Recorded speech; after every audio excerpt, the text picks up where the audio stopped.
Wait,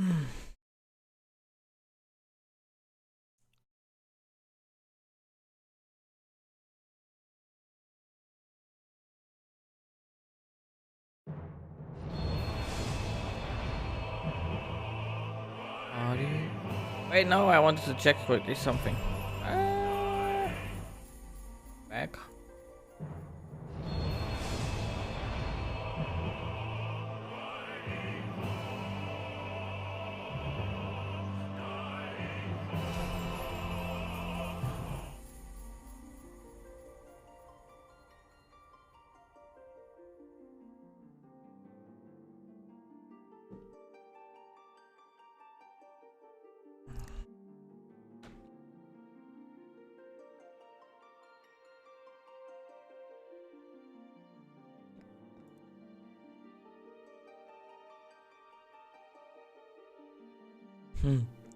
Riding home. Ey, samla hjärtat.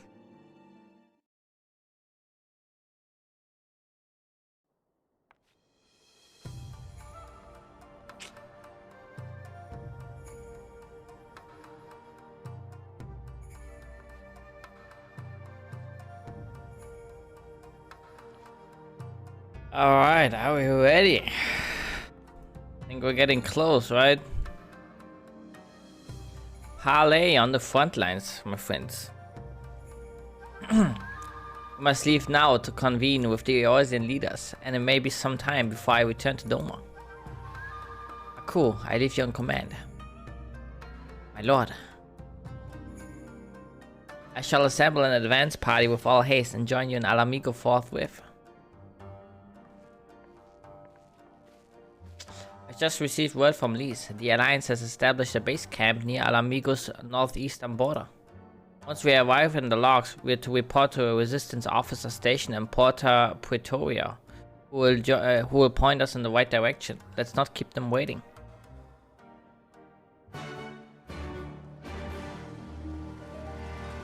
Okay.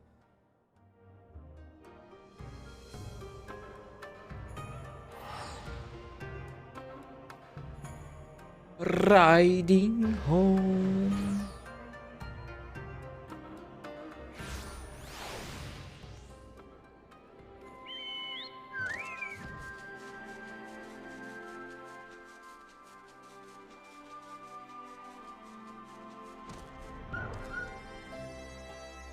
Ah, here must be the sign party I was told to look out for. If you follow me, I take you directly to Alliance headquarters.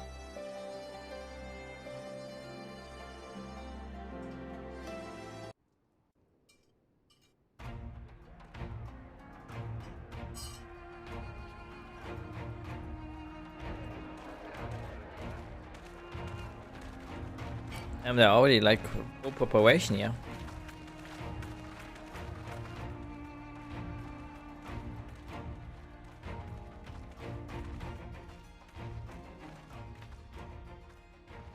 Welcome back, you two. Greetings, Lord Hien. Glad you could join us. Glad to be here. I would have come sooner, were our own defense is not in question, but I am pleased to report that our soldiers are assembling for deployment to Alamigo as we speak. We're grateful for your support. Thanks to the efforts of our allies, it won't be long before we've established defensive positions on this front as well.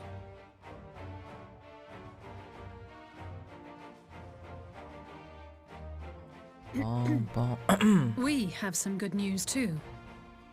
Alphino has come back to us. As for the bad news... Ooh, we're gonna lay down the law with Gaius. So, Alphino won't wake up, Gaius van Baelsar is alive and hunting Ascians, and the Empire is planning to poison us all with toxic gas. Does that sound about right? Yep. Ordinarily, any one of those things would have left me in shock. But the way things have been lately, it's all starting to seem pretty normal. Getting back to your report, are we sure this Black Rose is the weapon Maxima was talking about? It fits the description. And it seems we have Alphino to thank for sparing us an early demonstration of its effectiveness. I have a feeling this won't be the last time his bravery in the Empire will serve us here in Eorzea. The threat of an unknown weapon has had us all on edge. But now that we know what we're dealing with, we can take steps to defend against it. As for Gaius, I'm not sure what to think. Am I happy he's alive? Not in the slightest. Am I happy he's hunting Ascians? Aye, I'd have to say I am. Ooh, same. Oh, speaking of Garleans you didn't expect to see, we have a tale of our own, as it happens. When we sent envoys to the Imperial Army to request talks, they returned with the message that Varys Zos Galvus would be attending.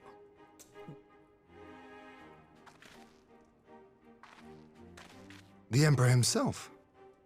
Well, Varys did sanction the Popularis peace mission. But knowing that an Ascian walks in his son's skin, I do not see how we can trust him or anyone from that nest of vipers. True. The Alliance would proceed with negotiations regardless, if only to give ourselves more time to prepare. We do, however, require your cooperation. Right. Yes. So, as a condition for the talks to go forward, the Empire has requested that a member of the Scions be present. There'll be a representative from each Alliance nation, of course, but I'm afraid we have to ask that you come along too.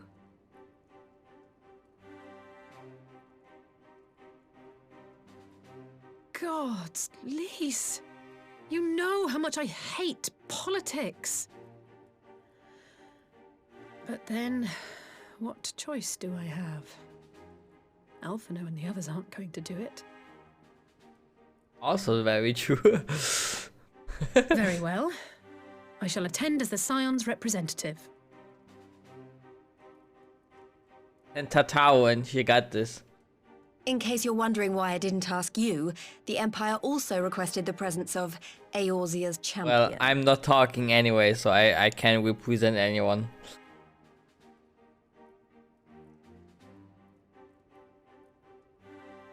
That's settled then. We don't know what Varys means to bring to the table, or why he wants you there, but having you close at hand will make all the difference. The meeting will take place on the border. Anticipating an early assault, we mean to position the bulk of our forces nearby. The Alliance leaders should already be on their way. Once you're ready, we can head out and join them.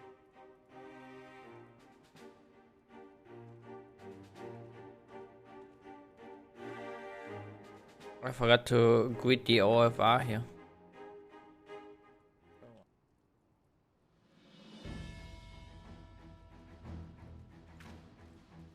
Well, I don't suppose it's polite to keep an emperor waiting too long, shall we? Parley with the emperor. We are parleying.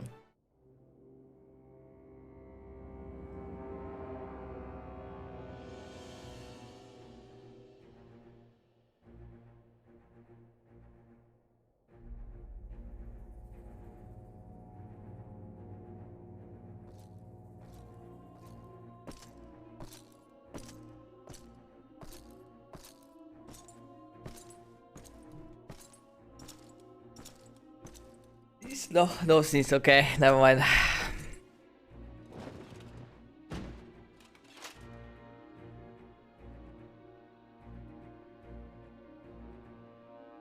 Esteemed representatives of the Eorzean Alliance. On behalf of the Garlean Empire, I thank you for inviting me here today. As this parley was convened at your request, I invite you to speak first. Very well, Your Radiance. I, Nanimo Ulnamo, 17th in the line of Ul, should be pleased to oblige you. As recent events in Alamigo and Doma have made plain, the subjugation and exploitation of neighboring nations is not a sustainable policy. Should this day end in war, you may very well defeat us. but you will never extinguish the people's desire for freedom. Though it may not be in our lifetime, there will be another revolution, another war, and the cycle will continue. Doma has entered into a concord with the nations of Eorzea, a partnership wherein we recognize one another as equals. Garlemald could be afforded similar treatment. You need only set aside your ambitions and join us in paving a path towards peace.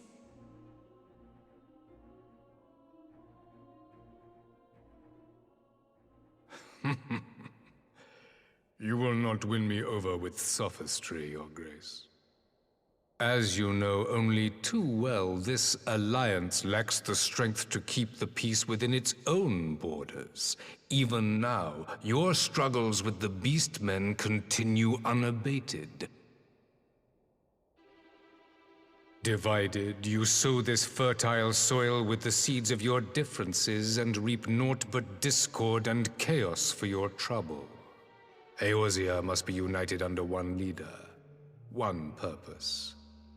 I would offer you both and bring an end to your strife. With all due respect, Your Radiance, the only thing that you offered the people of Alamigo was fear and hopelessness. The citizens of Doma can also attest to the meager arms of Imperial rule. There is no purpose to be found in a life of oppression, each day more uncertain than the last. Our people are willing to die for their freedom. A great many already have, and countless more will, if we don't put an end to this madness here and now.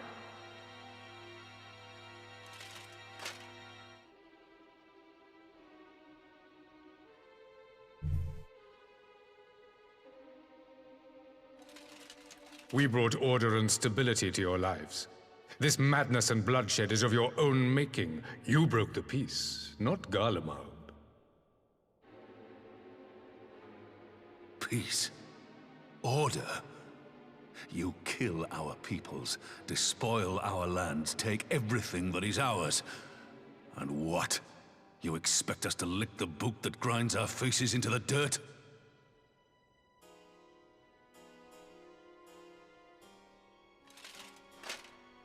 I expect you to weigh the costs. To recognize that countless lives have been lost on both sides in pursuit of a greater good, and to not squander all we have achieved in a fit of petulance.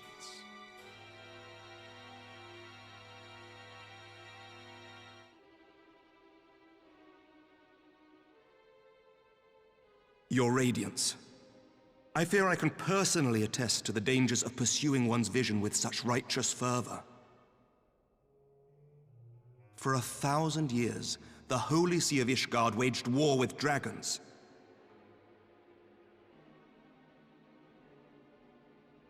A 1,000 years of sacrifice, of sorrow and hate, in which we bathed in the blood of friend and foe alike. Had it gone on any longer, we may well have drowned. Yet we have chosen to raise ourselves out of this bloody spiral, and have since made peace with our former enemy. So I understand. No doubt the dragons were more receptive to your overtures in the wake of their leader's demise.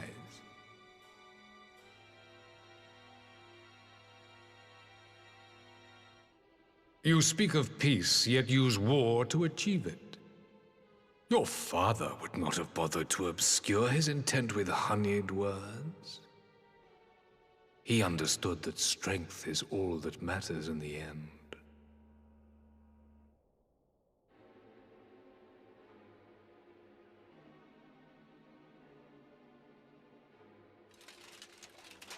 Without his clarity of vision, I can but wonder what will become of Ishgard and her people.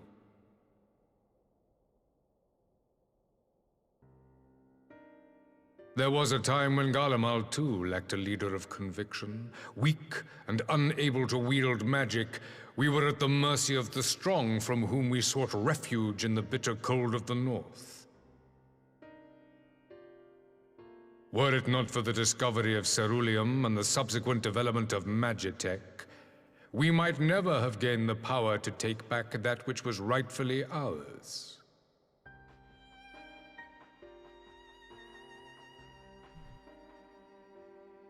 You speak as if your people were the first to have been driven from their homes. Limsa Lominsa was built by wayward souls in search of a place to call their own. On the shores of Vilbrand we found it, and from those humble beginnings did we grow and flourish. And all without robbing our neighbors of their liberty.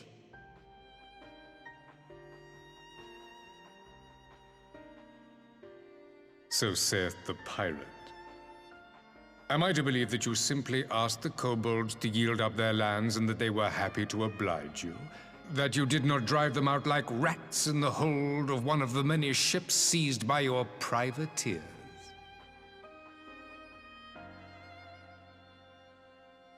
Gotcha. I will concede that after centuries of exile, reclamation may be mistaken for invasion. Nevertheless, it is not. And those who till stolen soil have no right to object when cast out in turn.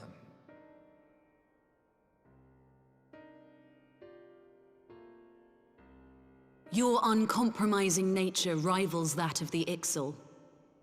They too lament circumstances which they themselves perpetuate. Were they but to embrace peace, we would welcome them with open arms. Indeed, some few have done just that, and now receive of the Twelve's Wood's bounty. Would that your people might learn from their example.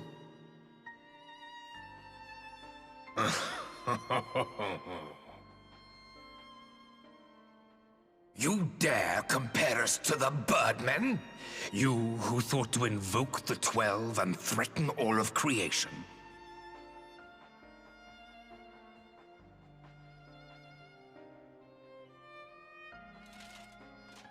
I came here in the hope of finding some speck of common ground, but I see now these discussions will accomplish nothing. Despite what you people may believe, I am not wont to choose the sword over the olive branch. 'Tis but a pity men are loath to accept one without first being shown the other.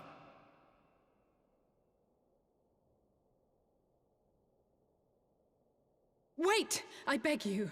This meeting was supposed to be a chance to find a way forward together, not to bemoan the missteps which brought us here. Please, if you truly consider violence a last resort, there must be a way we can come to an agreement.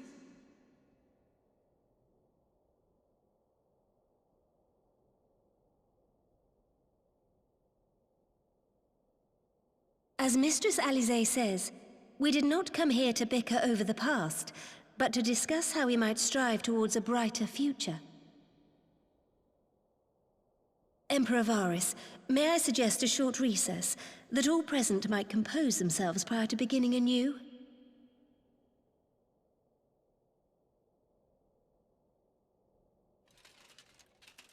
Oh. Very well. Oh, okay.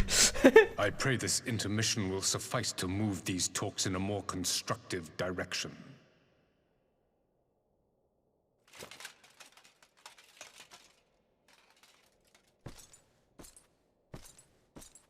This guy is whipped, dude. Holy shit, look at him.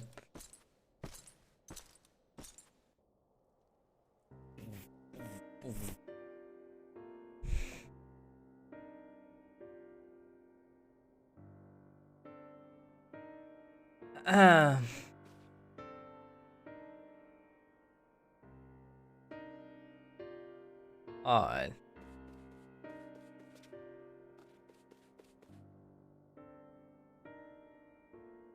That's really, this is really not my fault. After his Radiant's little performance, it was all I could do not to swear at him. I honestly don't know how I ended up playing the mediator. I just asked myself what Alphonor would have done, tried my best to do the same, and by some miracle it worked. But there's really no common ground to be found with that man, nor do I think he looked for any. So the question becomes, what did he come here to do? Because you may be certain it wasn't to make peace. Whatever it is, I can't make it out. Not yet, at least. We do have a little time before the parley is due to reconvene. So why not try consulting our illustrious leaders? Mayhap they have some insight to share. I would just speak about the Asians. I will say one thing for this Varus. He is well versed in Eorzean history. His interest in our affairs is that of a beast and its prey. The conqueror would know his enemies. All should know their enemies, yet there is much more we do not know of the Empire.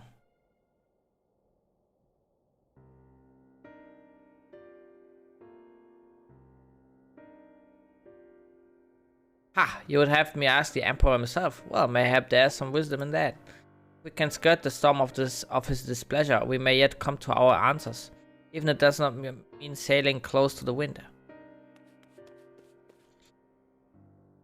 12 have mercy, but for Lady Alisaie's timely interjection, we might well have come to blows at the negotiation table. Not that Emperor Varus left us great many options. Is unconditional surrender all he will accept, do you think? Ere he arrived, I'd have said yes, but having heard him speak, I cannot help but think he came with some other end in mind. Exactly, he's building up to something, I know it! How then should we approach the rest of the parley? Have you anything to say, Warrior of Light?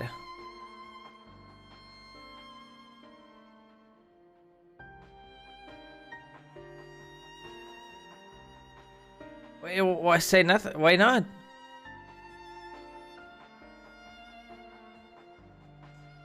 I believe he is more apt to reveal the truth if you put him at ease. Mayhap you are right. Thank you, Zoe. This parley was never like to bring peace, but I had hoped to learn something of Emperor Varus' relationship with the Asians.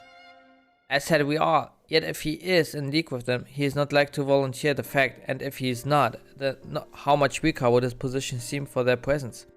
If we are to broach that particular subject, we will need to be subtle. Would that I knew more of the men. If you would indulge me, Lord Hien, you received an imperial education, did you not? Is it true that the Emperor's will is considered absolute? There is no higher authority in all of Garlemald, nor else in the heavens. Come to that. Veneration of the gods is forbidden, the only worship permitted being that of His Radiant's own person.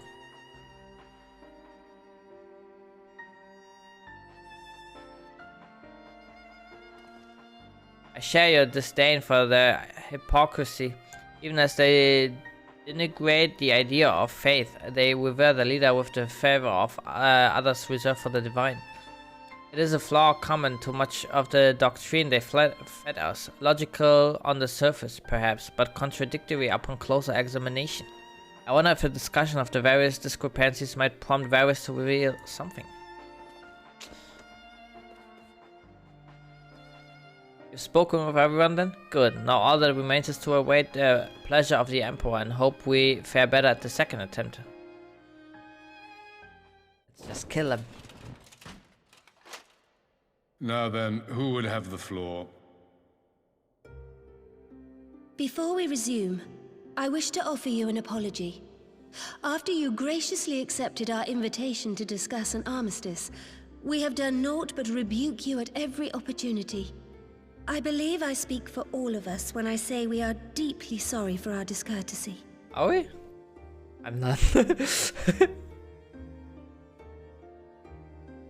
I'll admit your familiarity with our affairs surprised me, and served to remind me how little I know of yours. I think all here can understand the desire to reclaim one's homeland. But why expand further? That is my question. If I may, the answer can be found in the Imperial doctrine they took great pains to impart to my people. Recognizing the threat icons pose to the world, Solus Zos Galvus decreed that they were to be eradicated. To this end, he began a campaign to unite all lands under the Garlean banner. Or so we were taught. Yet the Emperor only reached the burn, The Barrens said to have been laid waste by Icons, after conquering all the lands that lay between. What is more, I am quite certain the practice of summoning was not nearly so widespread in the days before the Empire's founding. When you put it like that, it all starts to sound like an excuse, doesn't it? But to distract from what? Why are you really waging this war?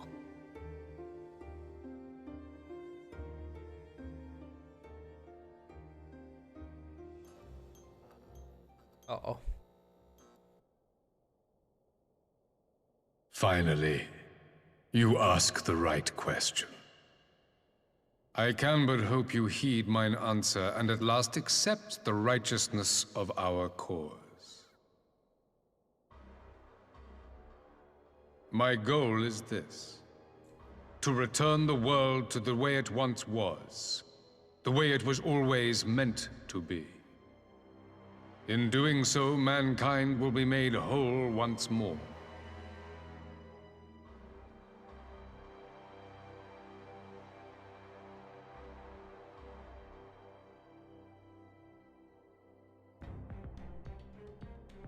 No longer will we suffer from the dissension born of our differences.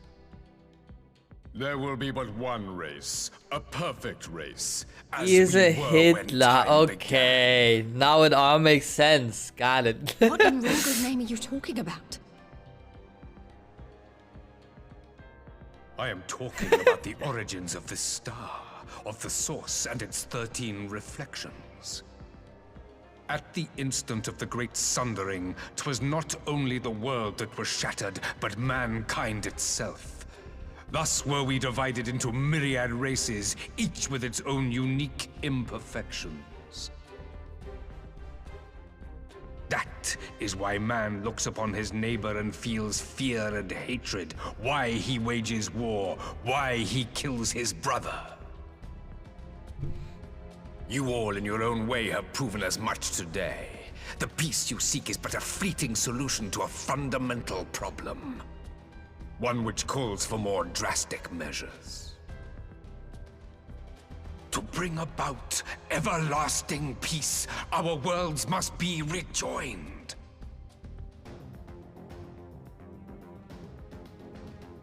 That is the goal the Empire would see realized.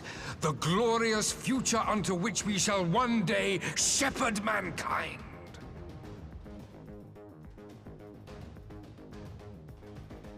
A rejoining of worlds. You already hit that other word he said. I have heard this tale of the source and its reflections before. Sundering or whatever. Are these not the self-same desires as the Ascians? Emperor Varys, do not trust in their words. They will lead you to your doom.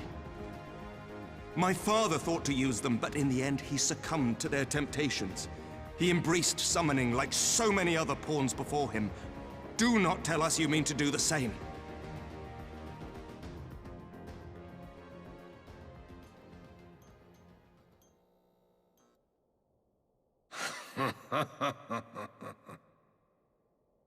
To be a pawn, free from the burden of choice, would be a blessing.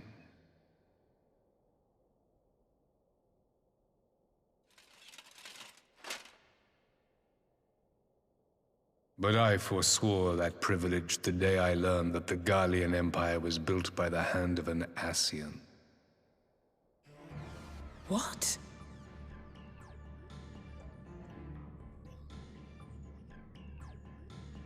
Yes. My grandsire, the former Emperor, is of their number. And who better to build an empire capable of bringing about the calamitous change we desire? Would you condemn me for this alliance? For bowing to the will of these shadowy masters, when the prize is true and lasting peace?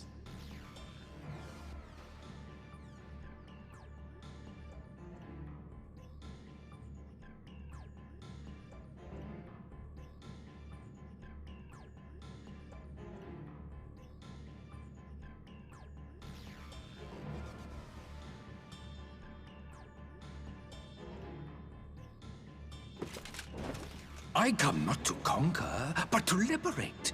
To free man from the prison of divergence. Imagine a world united. One perfect race beneath a single standard. An army before whose might these servants of darkness and light would fly as leaves in a storm, never again to meddle in man's affairs. We would be the masters of our own fate. I bid you join me, not as subjects of Garlemald, but of a new nation. And together we shall win freedom for ourselves and generations yet unborn. You want to trigger another half-dozen calamities? You can't be serious!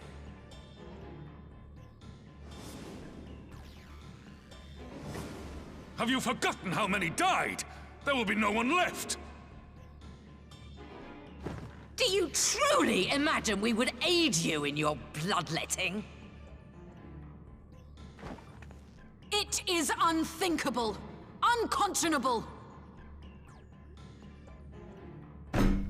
Yes! Fuck 'em!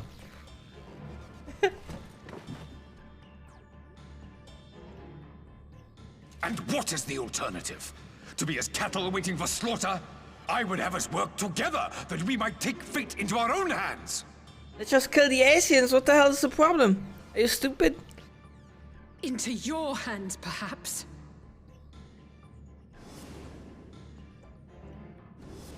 But what of the other worlds, your radiance? With every calamity, you obliterate a star and every soul that dwells on it. To the Asians, we are all but tiny, momentary specks within an indifferent universe. We cannot hope to oppose them until we have been made whole once more.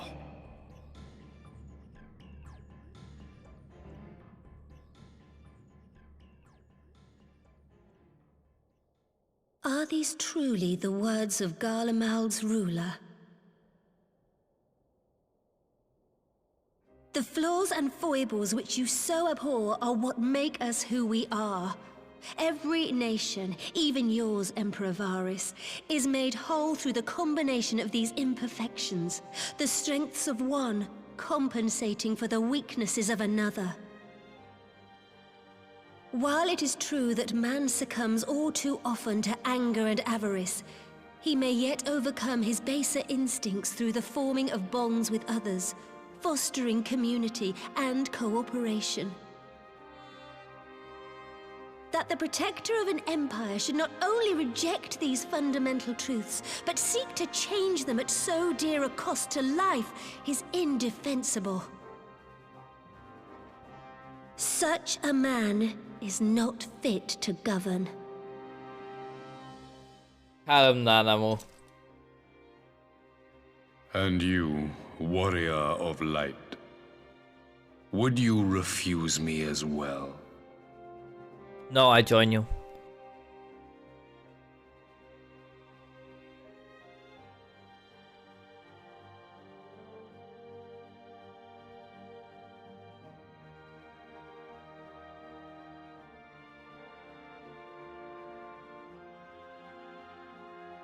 It would seem the Alliance is of one mind on this matter.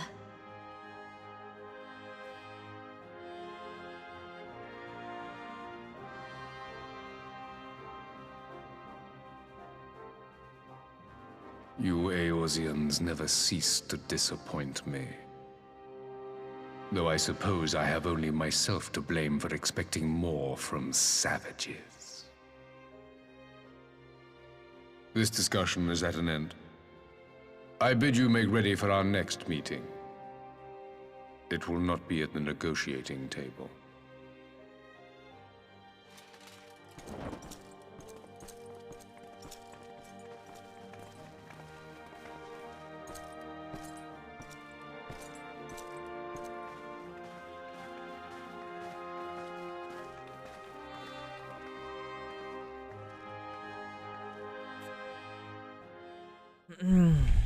Okay. Very interesting.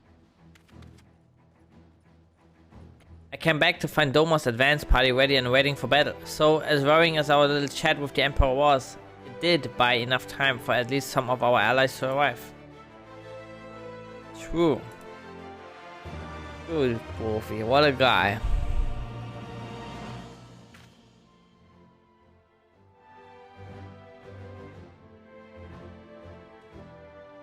Someone's gonna die. I'm not sure yet who.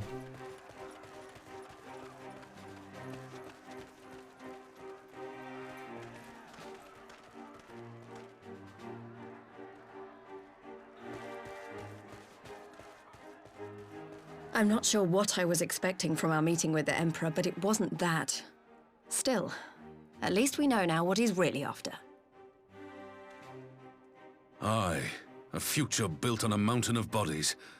I too want the Ascians dead, but not at any cost. The last of the reinforcements from Dorma arrived not long ago. I pray it will be enough. Given the Emperor's stated goal, this is a battle we can ill afford to lose.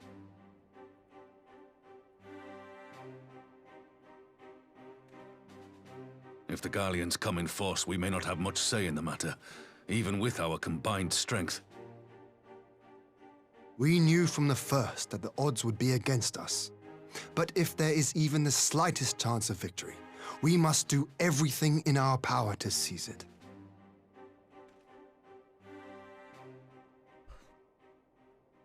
We must seize it, full stop. Here! Here, here!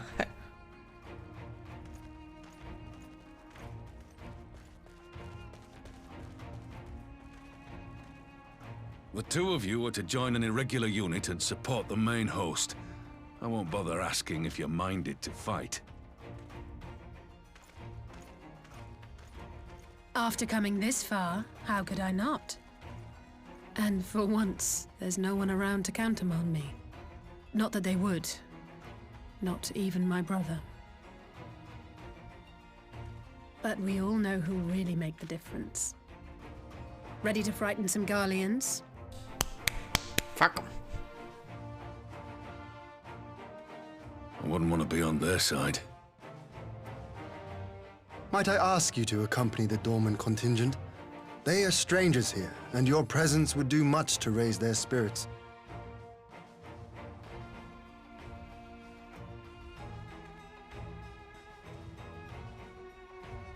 We would be honored. When our people stride out with you in their midst, I dare say the Eorzeans will feel an ilm taller themselves. High spirits have a way of spreading.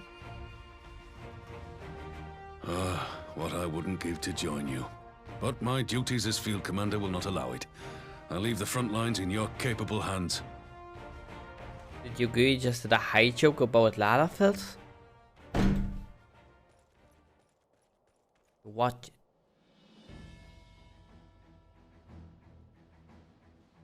Comrades, ready your arms. The hour of battle has come. May the crystal guide us to victory! Oh, Lucia, or whatever her name was. Also there. Haven't seen her in a while.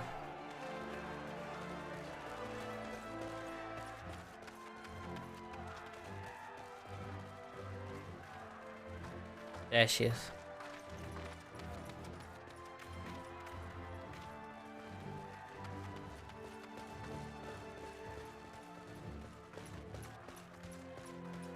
Since the others couldn't be here, we'll have to fight twice as hard. If Alphinaud wakes to find the Imperials have won, I shall never hear the end of it. All the gang beside the signs feels bad, man. They're all chilling in bed. I thought I would be terrified when the fighting started. I should be terrified. But with you at our side, I can't help feeling everything is going to be all right. So please, don't you dare leave me alone. No, I won't. Don't worry about it. Unless maybe I said I don't know who's gonna die. Maybe I will die. No matter what happens, we have to survive together. No.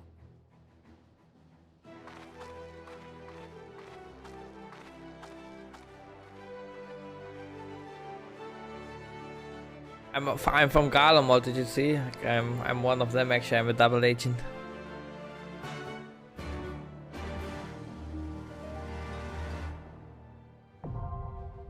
The Gimliv Dark now accept. Oh, it's actually a dungeon.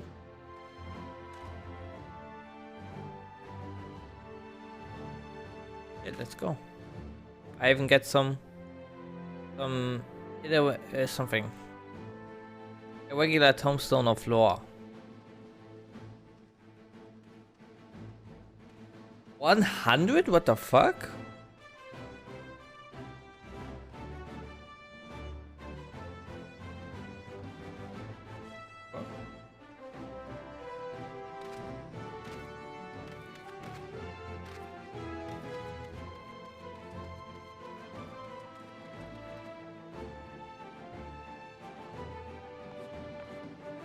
Any triple try players here?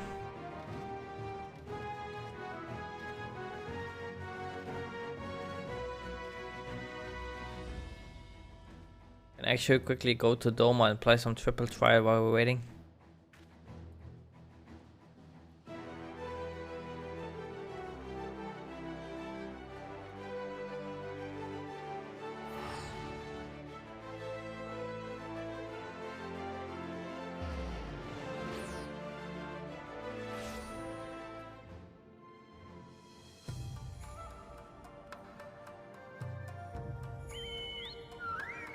Never mind.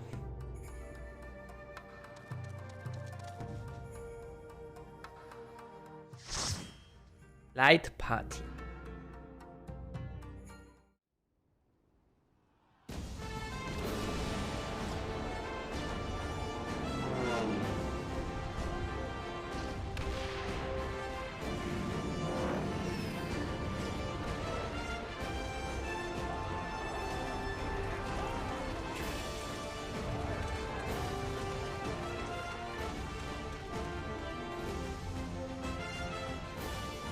Ba-dum, ba-dum, bum, ba-dum, bum, ba-dum. I got some,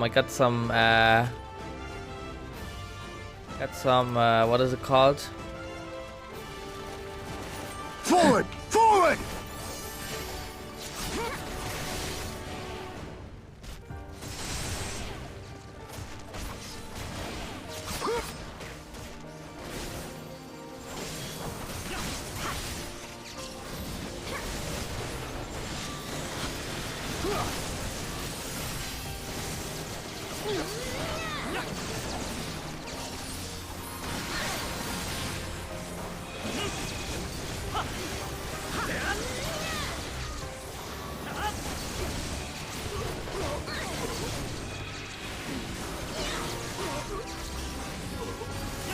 What did I want to say? We got some mentors in chat here. Nice.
Big boy.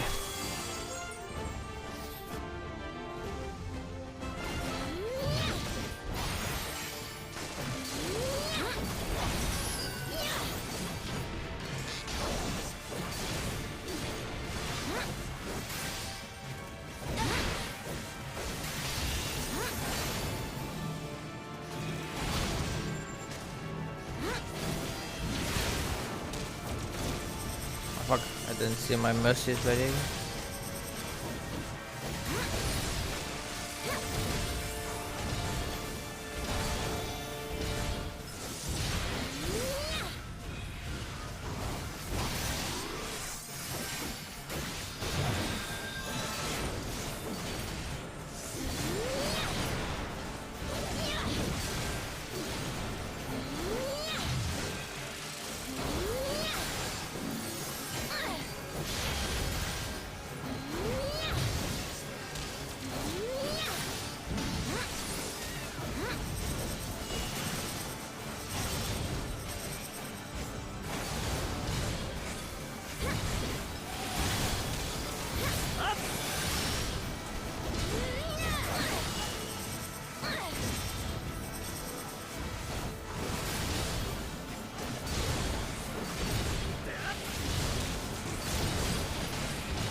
I shan't hold back!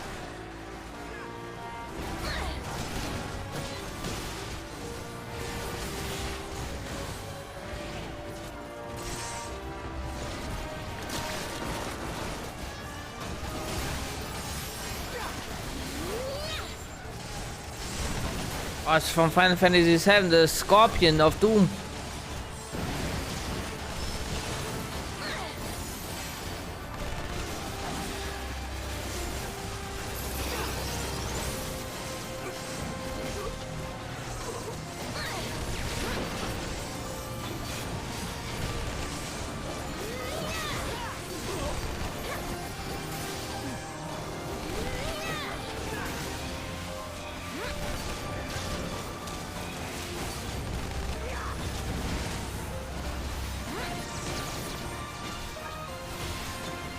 Oh. My bad.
bum bum bum bum bum bum bum.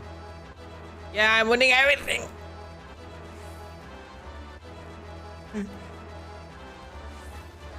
Big loot, Chad. You underestimate me!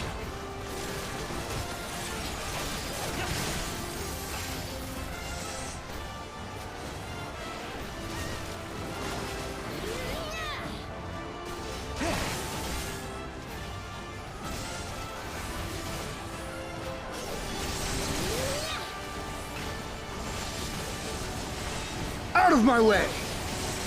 Wait, they keep going?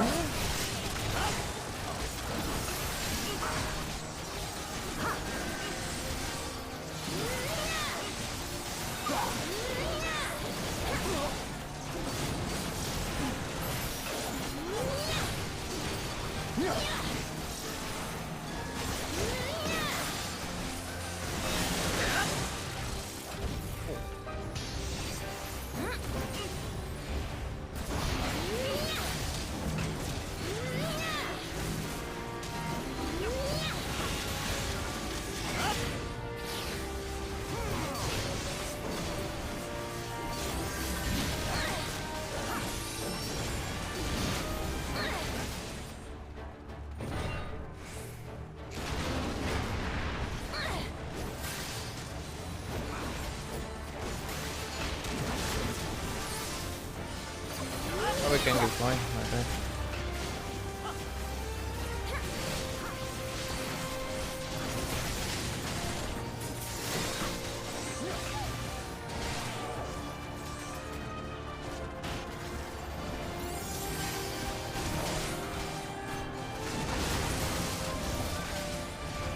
As one!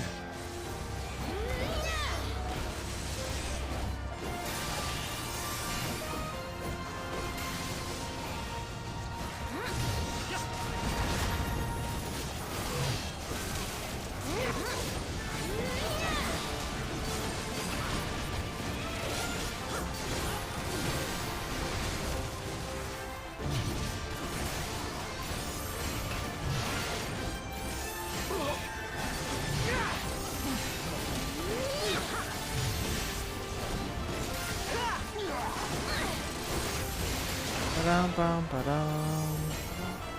Another one.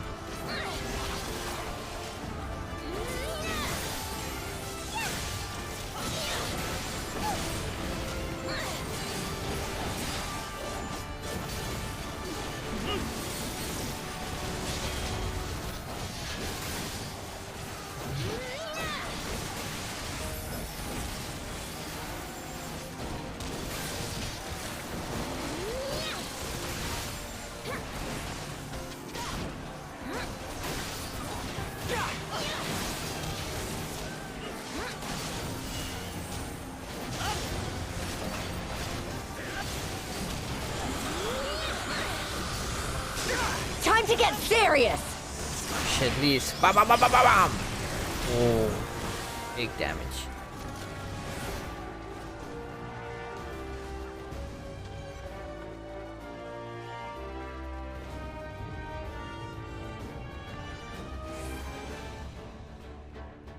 Alright. Who are we gonna fight here?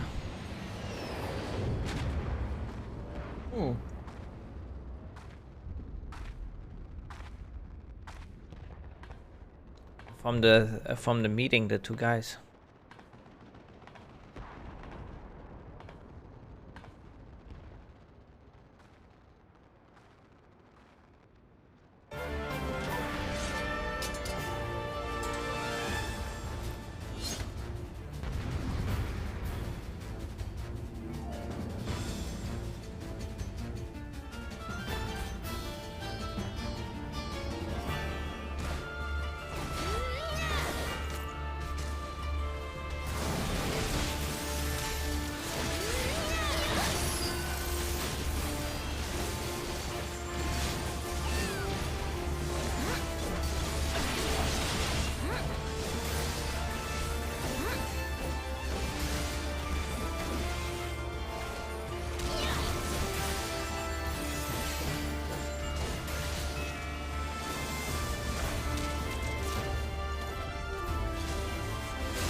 of blood.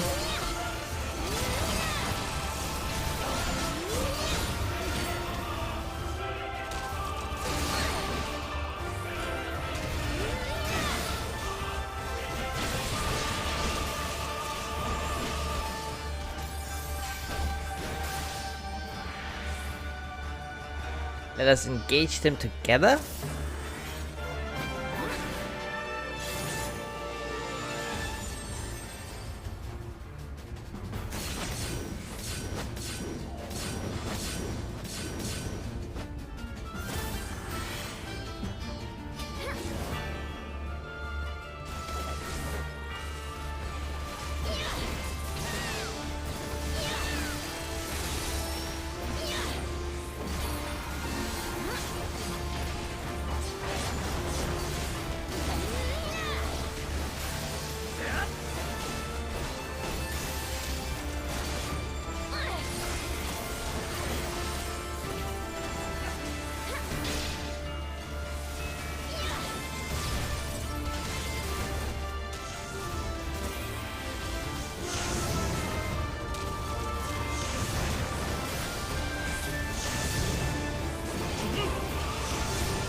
Seems we have no choice, Julia.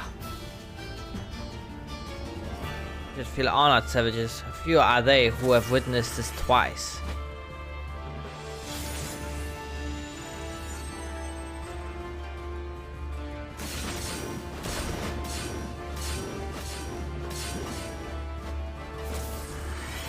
And few are still who have witnessed this. Farewell, savages.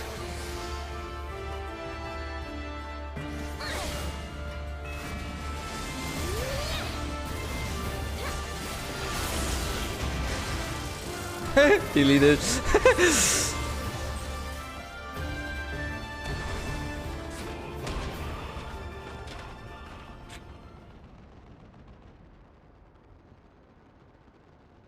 We have served our purpose. Come, we shall withdraw for now.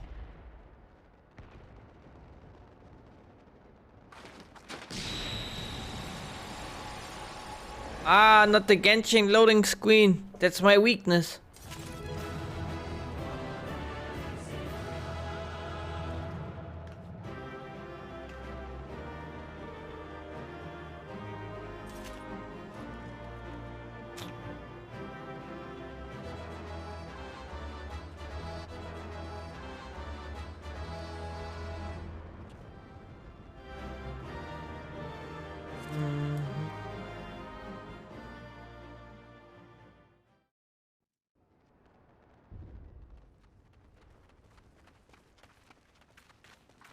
There you are, and none the worse for wear. Indeed. I had hoped we might do more to help, but there seems to be no one left to fight. A tactical withdrawal, perhaps? No, I killed them all. We should give chase. Finish them off while we have the chance. Imagine the other surprise when they wake to find the war already won.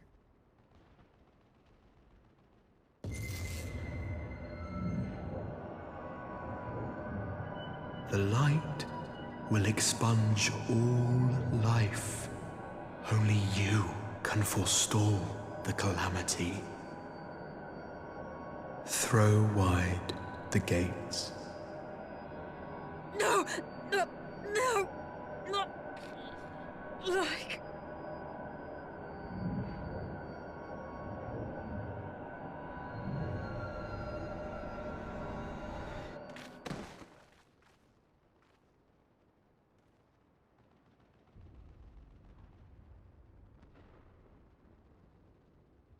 Oh no, don't tell me. Are you all right?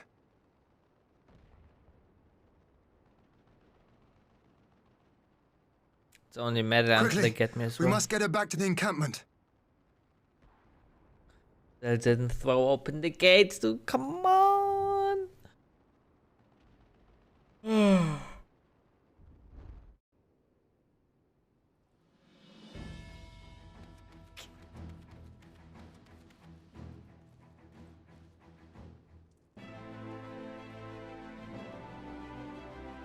So the Guardians have been routed, have they? Well done. So this exchange was no more than a test of our strength, like as not. They won't be taking any chances now that the Emperor has joined the fray. They want to take their time, whittle down our defenses. Still, with your help and that of our eastern allies, we've passed the first test. Our line is unbroken. As for Elise, well, she's in good hands over at the infirmary.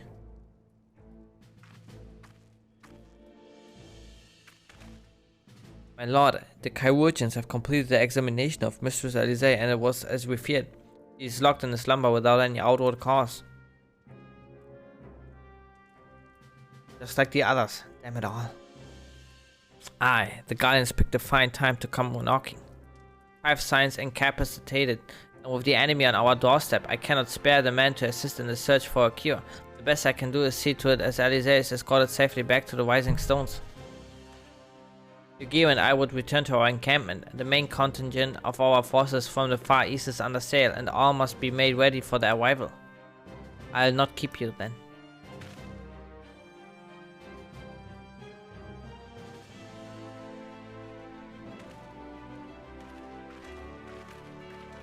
Judging by the Guardians' recent movements, or lack thereof, they won't be launching another offensive in the immediate future.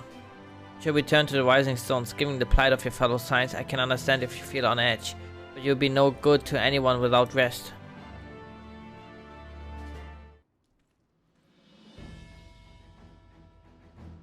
Let's see what Quire figured out here.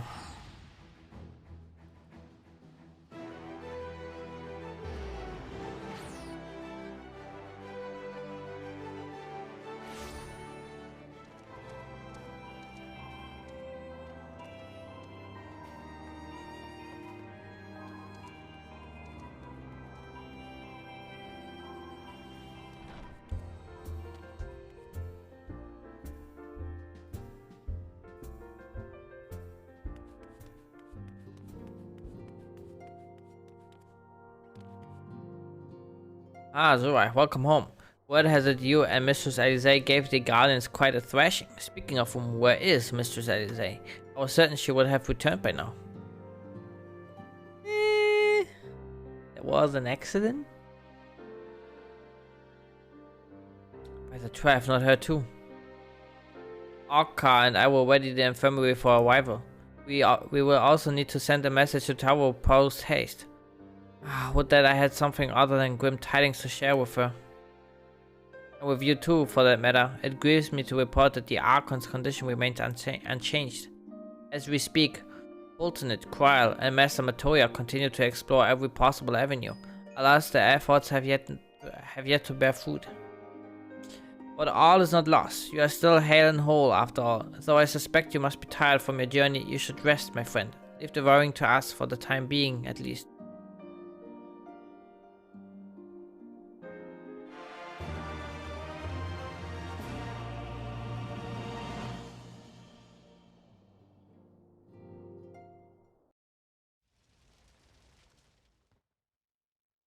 Meanwhile, at the border of Alamigo.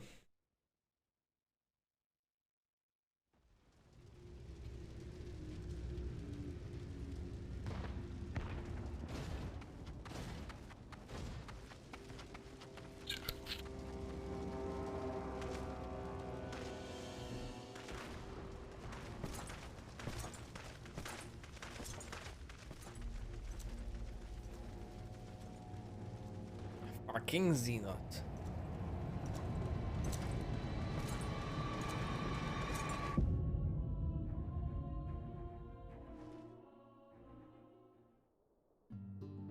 What is it good for?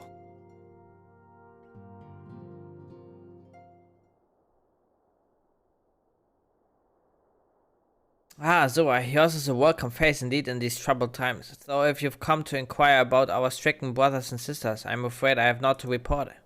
Ultimate and the others continue the tireless search for answers, and I too have done all in my power to assist them. Plus, my apologies for the intrusion. I was told Master Alphino had been brought here and wished to see if his condition had improved. Oh, fucking Maxim. Or Maximus or whatever.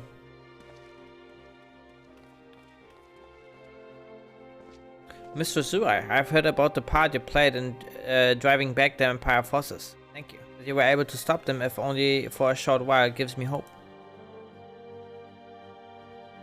I realize how strange such words must sound coming from a guardian's lips. But I speak them out of the love I bear for my homeland, because I wish to see an end to the bloodshed. That is why I chose to share all that I know with the Alliance.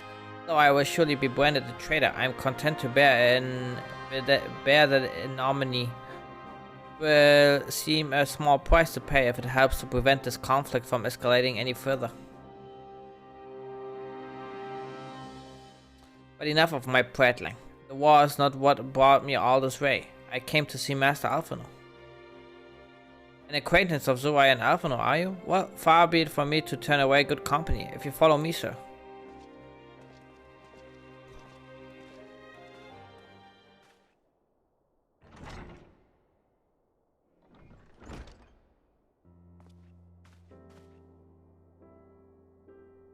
When word reached me that Alphino had returned, it seemed only right that I visit him. Poor lad. It pains me to see him thus, but I take solace in the knowledge that he is safe and well cared for.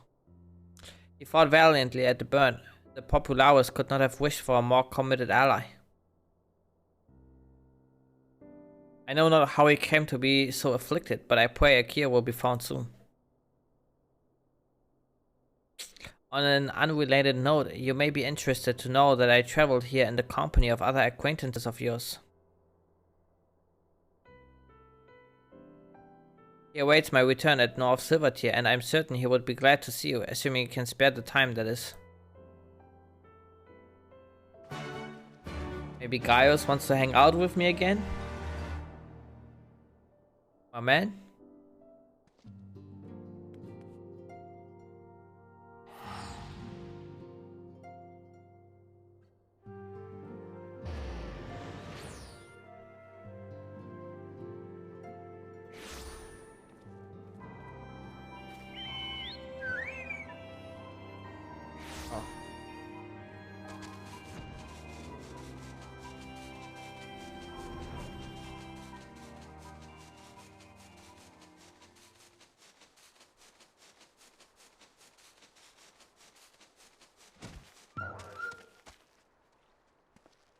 Ah, there you are. I was beginning to think you would not come.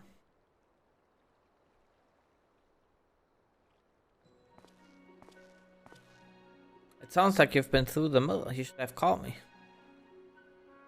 Though I must confess, tracking down missing souls isn't exactly within my field of expertise. As you may have surmised, I heard much of Master Garland growing up in Garlemald. Indeed, he has long been a source of inspiration to me. Most Guardians would say he's a traitor, that he turned his back on his country. We of the Populares, however, consider him a revolutionary, a man willing to defy the Empire's dreams of subjugation, that his inventions might bring about a better future for all mankind. Please, revolutionary is a term best reserved for my work. I am but an Imperial defector who thought to aid another Imperial defector.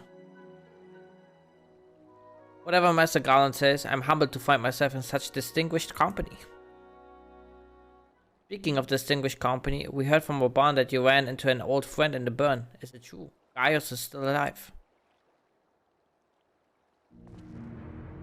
Like most in the army, I never had the privilege of seeing the Legatus without his mask. To think I walked halfway across the burn in the presence of the Black Wolf. And he claimed to have severed ties with the Empire to hunt Asians, didn't he? After his humbling at the Praetorium, one would think he'd have the good sense to stay dead. If we meet again, I shall be sure to tell him so. Commander Alden also spoke of the Alliance's meeting with the Emperor, though I still labor to believe what he told us. Did His Radiance really claim that Galamoth was founded by the Asians? But that is madness. The very notion is absurd. Every fiber of my being rails against it, and yet I see there is no escaping the truth. From the very founding of my homeland, my brothers and sisters have laid down their lives in the service to a lie. The Asians must be stopped. Save my people, save all peoples. For all the Empire, many crimes. Even I did not suspect. Had I known, I would have left a lot sooner.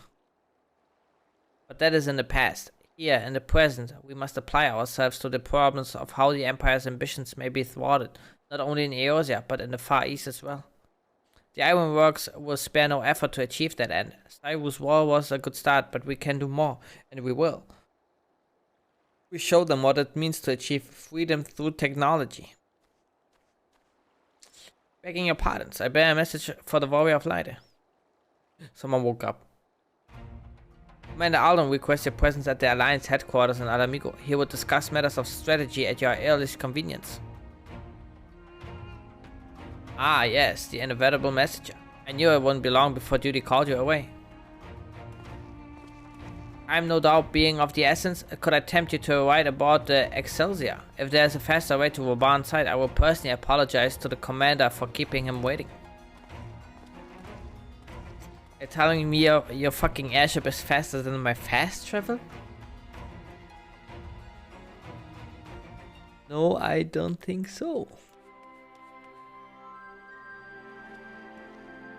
I swear every time you board my airship you seem to be barreling headlong into danger. Every time you somehow contrive to emerge victorious, which of course is an admirable skill. But no one is invincible, Zoe, not even you, so please, take care of yourself out there. I pray you remain safe on the front lines. Though ill-equipped to join the fray, I shall do all I can to assist from headquarters. My colleagues and I have been tasked with evacuating casualties by air. See that you aren't among them, huh? Okay.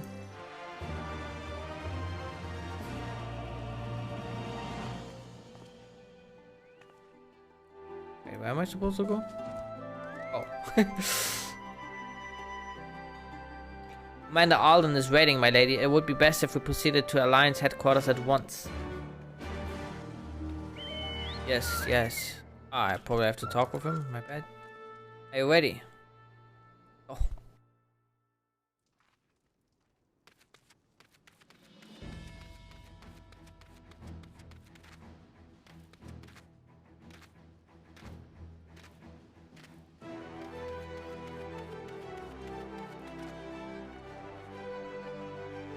You're good. You're here good. I summoned you to discuss strategy, but first I would apprise you of the Guardian's movements. Upon speaking with Raban, several cutscenes will play in sequence, chat. It is recommended that you set aside sufficient time to view these scenes in their entirety.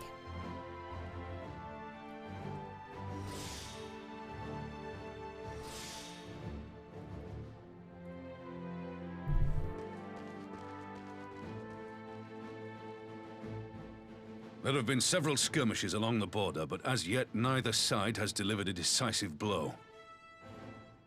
We had long assumed that the Garleans would overwhelm us in a straight fight, but we seem to be gaining ground, albeit slowly. As to why that might be, the most likely explanation is that they have yet to commit all their forces. Still, we're winning, and our latest intelligence suggests the Emperor has retreated back to Garlemald. Good, good. In light of this, we're considering launching an offensive with the aim of pushing the front line forward and giving ourselves some room to breathe. Okay, okay. Attack is the best defense. Commander! The Imperials! They've broken through our defenses to the east! Shit, quick. What? Our scouts say their forces are being led by Lord Xenos. Lord Heian and Commander Hext have taken their troops to provide support, but we don't know how long they can hold out. So, they've been biding their time, waiting for his arrival, have they? Very well. Send word to our allies, requesting reinforcements for the front line. Wow, I killed Xenos already once, we can kill him again. Actually, he killed himself, I guess. Should the worst come to the worst, I may need to enter the fray myself. But what of you? Do you still have the strength to fight? Nope, I'm out.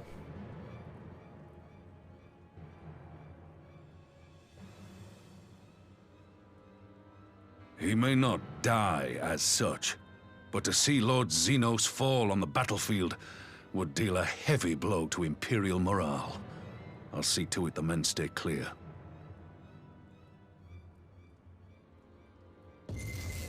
Uh-oh. Why won't they open? Please, I bid you open. No! I have to first kill Xenos, I don't have time. What's wrong? Is it the voice again? Are you sure you're in a fit state to do this?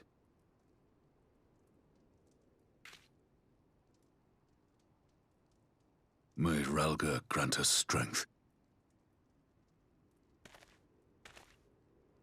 Give 'em hell, lass. I, for my part, will defend this place to my dying breath.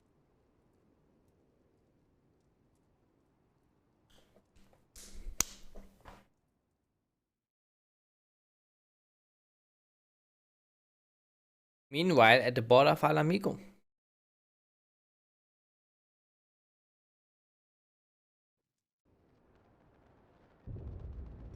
Oh no, please don't fight him. You're gonna die, man.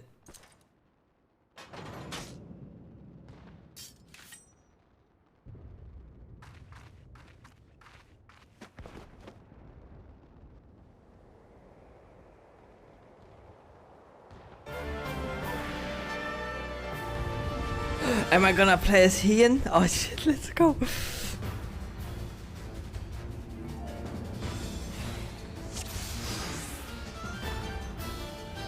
Yagitsuyo combo. Executes the following weapon skills in succession.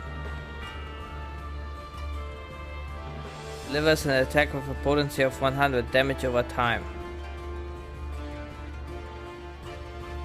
Crushes target that delivers an attack with a potency of 100. Alright, let's go. Ready?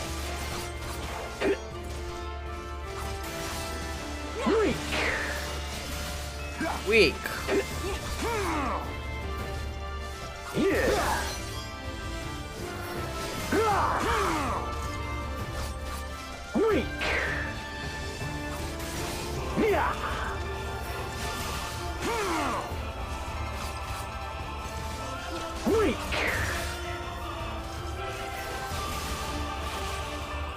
Weak.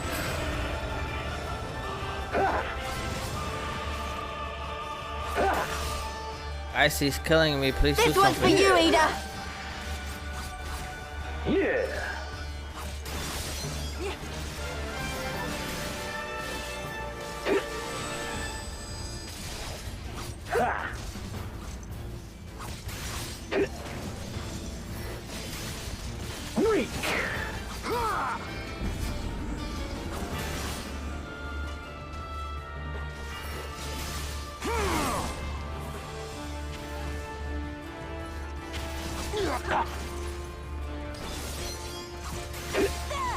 Weak.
Out of the sword. Oh no.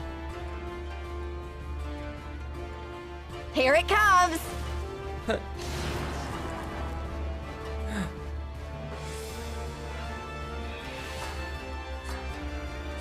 The weave of a shinobi's power.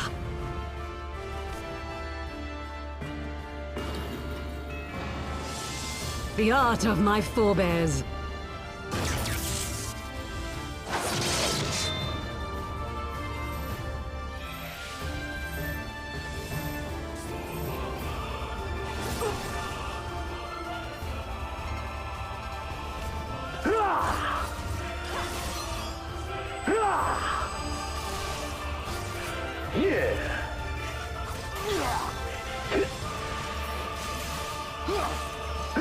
Can I just hold on to Zuai? I'm sure we can turn this around. Whoa! Where the fuck is Zuai? This stupid cunt!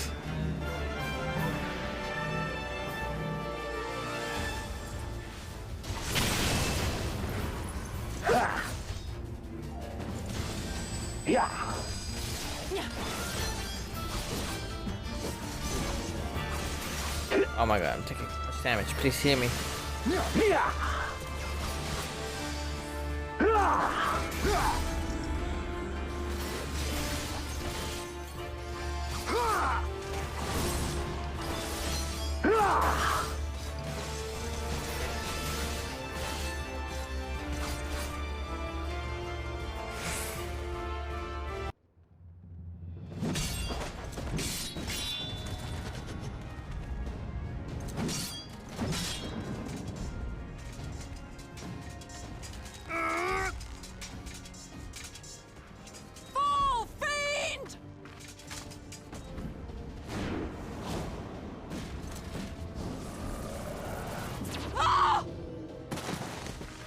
You get it!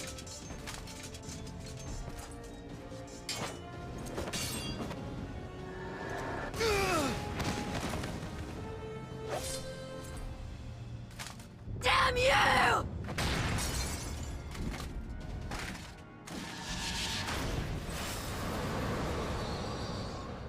All that shit.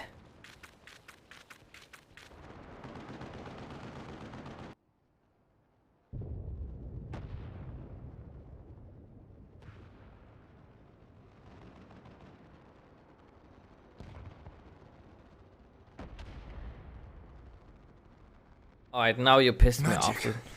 With a Garlean body. That's hardly fair. He's an Asian.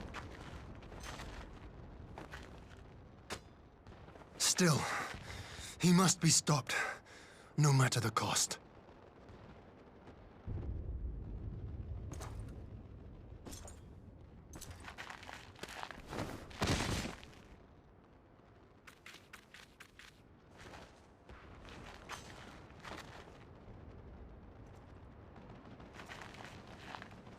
That's right, the Lalafell is here. Ah, bringer of light. It has been too long.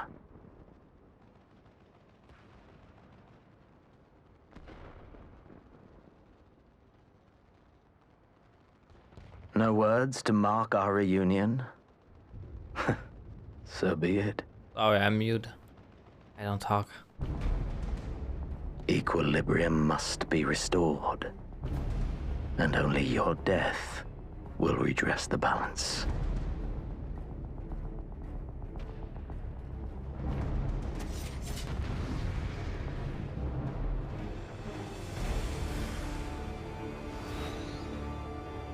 In the coming battle, you will fight as Zuai Zuzu. Yeah. Weak. Weak.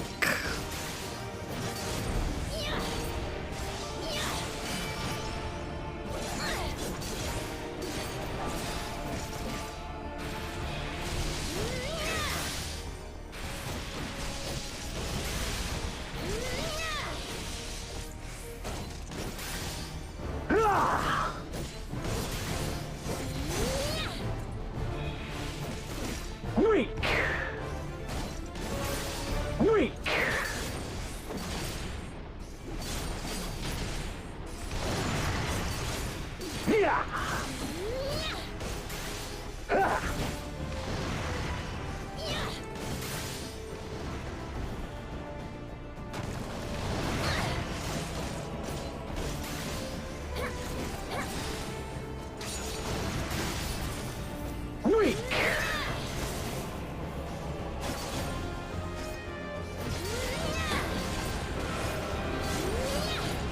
I leveled up, it doesn't damage me anymore.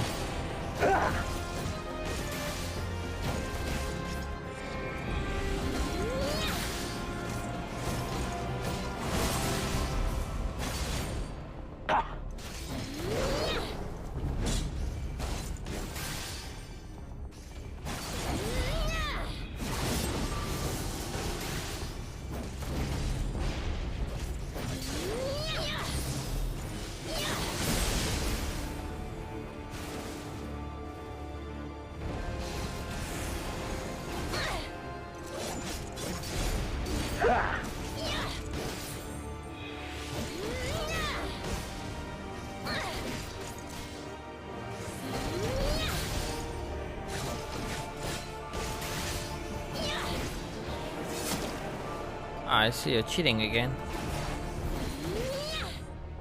Not today, bitch.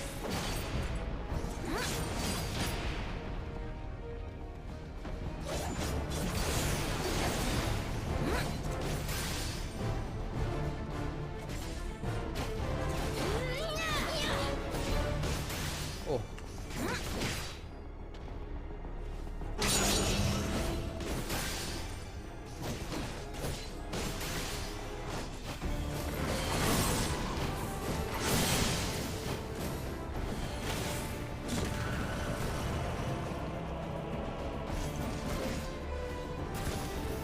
Possible? How is it going so powerful? That's right, because I'm a legend, not like you, Asian.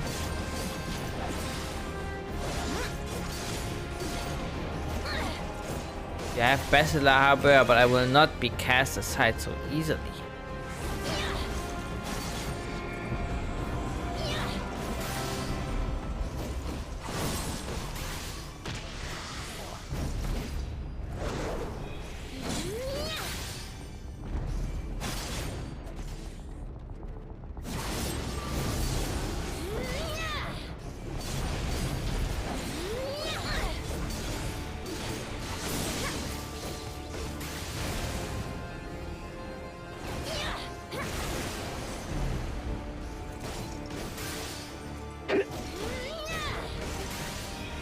Yeah. I see. I see. I'm dead. Can we now kill him for real, dude? This is getting old, okay?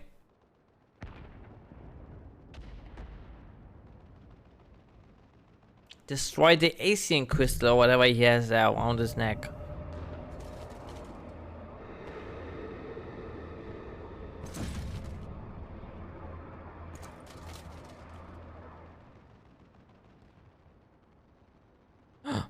Surprise Pikachu Your face. mother chose her champion well. Yet, for all your strength, you will still fail. Ah!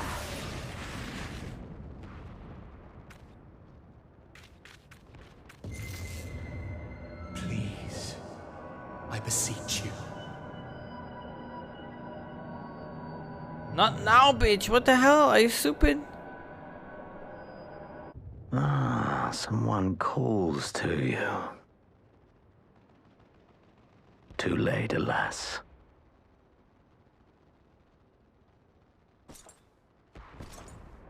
Open the gates!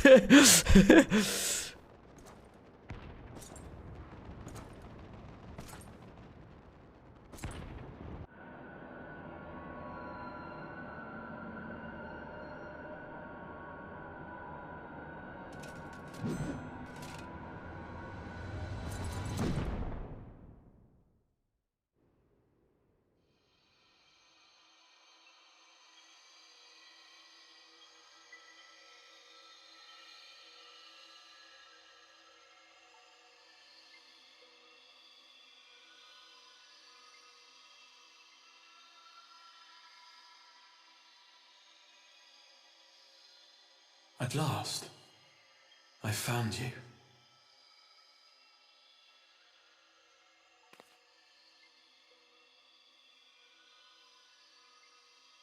That's the Zodiac. Like, Minfilia equivalent. Please, there's no cause for alarm.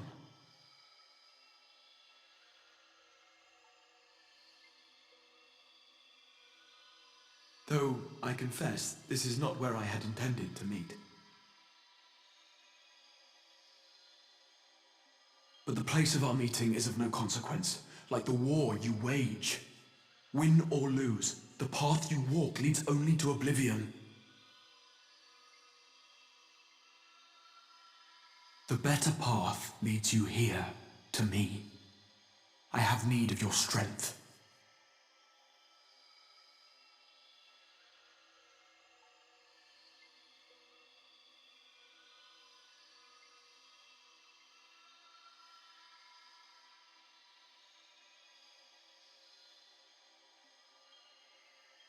I'm afraid such questions will have to wait. We have precious little time, and your work is not yet done.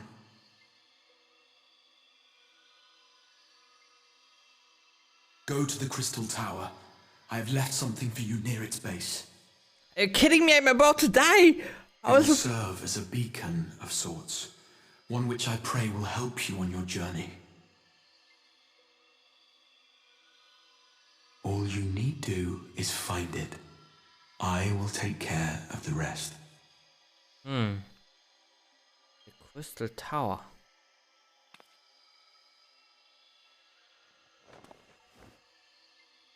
Soon, we will throw wide the gates. And the path to the first will be yours to walk at last.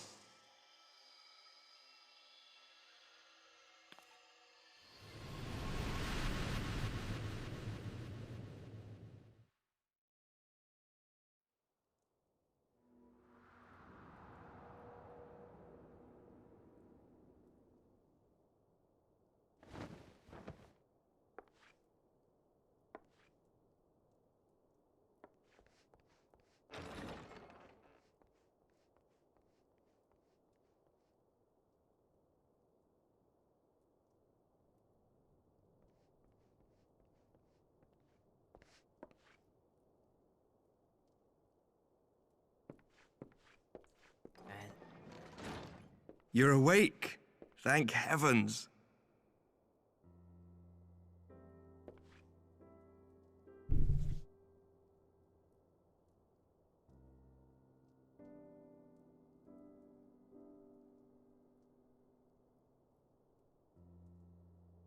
Do you recall the confrontation with Xenos? You were the first to come to the aid of Mistress Lys and the others on the front line. Remember. In the midst of your duel, it is said you faltered, and that the Crown Prince seized the opportunity to deliver a mortal blow. Yet before his blade could find its mark, he was distracted by the arrival of a second adversary who bore you away from the battlefield and into the hands of our chirurgeons. Oh, it was Estinian, wasn't it? My man.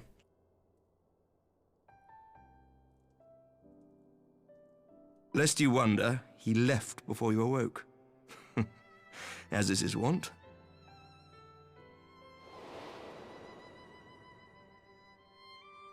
My man. Estinian never was one for emotional farewells.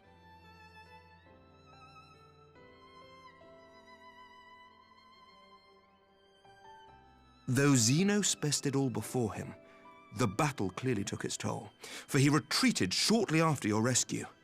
Seeing this, the remaining Imperial forces decided discretion was the better part of valor and pulled back, allowing us to re-establish our position. We have since received word of renewed unrest in the provinces, doubtless inspired by the efforts of the Eorzean Alliance and our Far Eastern allies. Nor does the good news end there. We have also come into possession of intelligence suggesting unrest within the Imperial Court. This would certainly explain why both the Emperor and Lord Xenos appear to have abandoned the fight. A long-awaited ray of hope in these dark times.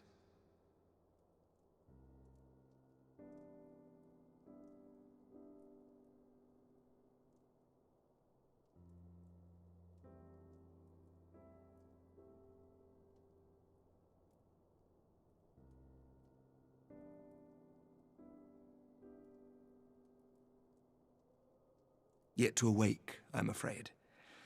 But please, concentrate on your own recovery for now. You have carried the hopes of some half-dozen nations, and we are all eternally grateful for your efforts. But no one is without their limits, not even you. Leave this fight to us, my friend. You have earned your rest. I have to go to the Crystal Tower, I don't have time. Maybe we'll meet with that other cat boy again. Before I forget, I forgot his name. I was asked to deliver a message as soon as you awoke. A reminder that you are not alone, though many of your allies have fallen. When you are well and rested, you are to return home, where friends will be waiting for you.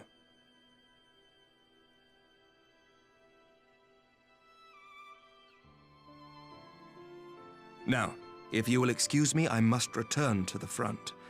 May we meet again soon, under happier circumstances.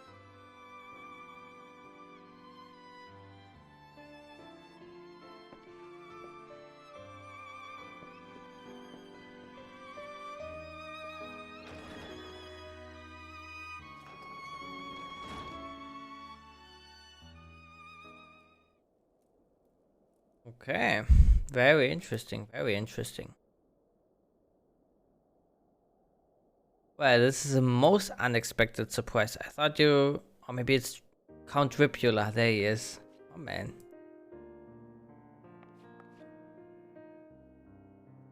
His voice actor died like recently, right? Tragic. When I heard that you had to collapse on the field of battle, I confess I feared the worst. But with you standing here before me, I see now that the reports of your defeat were greatly exaggerated. Thank the Fury.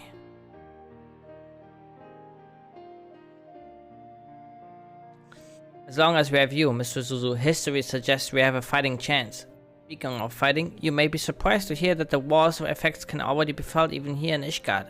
In anticipation of a need for reinforcements, Artoriel will soon be departing for the front lines with a contingent of our finest knights. I would advise you to stay until your strength had returned, but I know it would be an exercise in futility.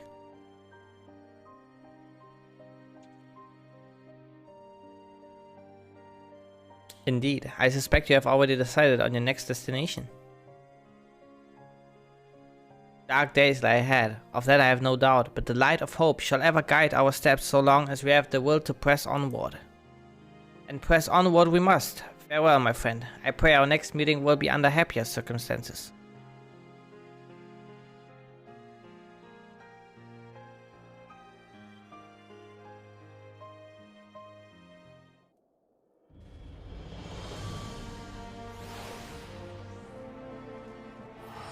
Hello, can we go to the Crystal Tower quest? What the hell?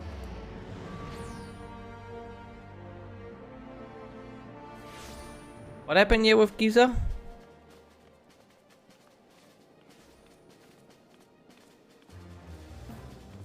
Oh.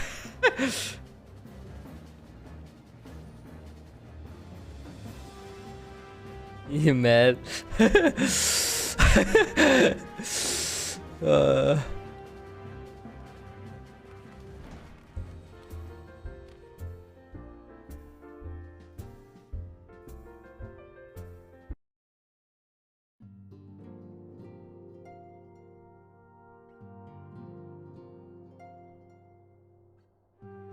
kick from a Blue Mage group or something. Oh, okay.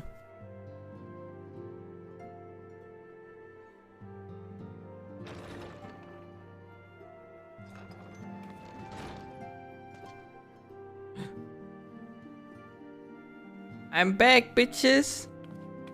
Stop. By the 12! I don't believe it!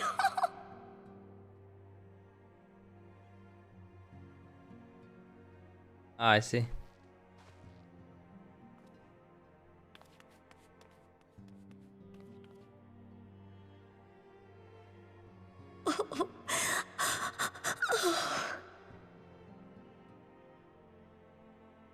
I rushed back as soon as I could. I swear, my heart nearly stopped when I heard you'd collapse like the others. What in heaven's name is going on?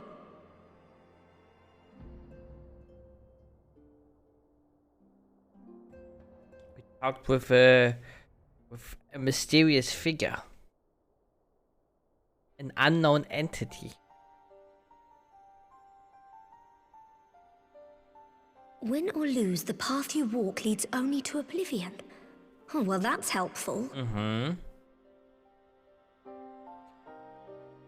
And what else did he say?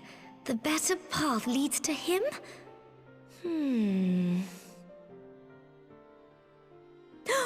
If his is the voice you've all been hearing, perhaps the others are with him.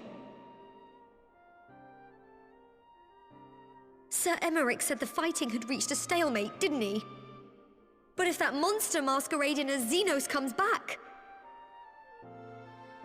Thancred, Y'shtola, Urianger, Alphino, Alize. You're going to need all of them on your side to defeat him. What, I killed him myself already, what the? And I forbid you from going to face him on your own, do you hear me? Yes, ma'am. So if you must leave, go and find the others. Bring them home.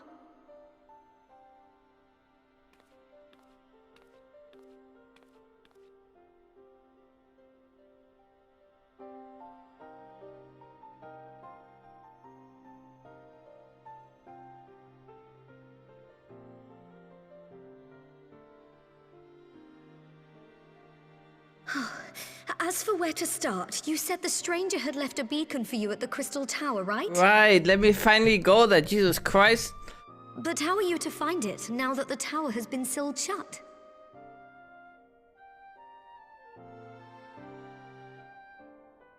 There has to be a way. If anyone would know, it's Sid and the researchers of St. Coinac's find.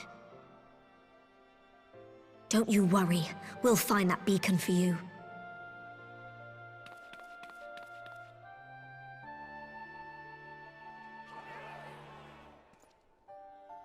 So, my assumption of the story right now is that... Oh wait, it keeps going.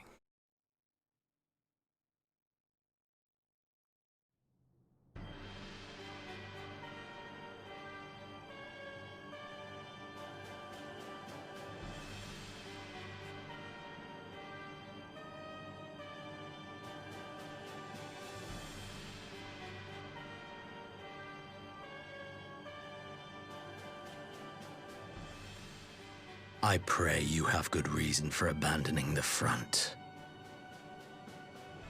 How could I remain there while the rumor that my son is possessed by a demon spreads like a sickness here at home? I will not be made to fight for the throne a second time.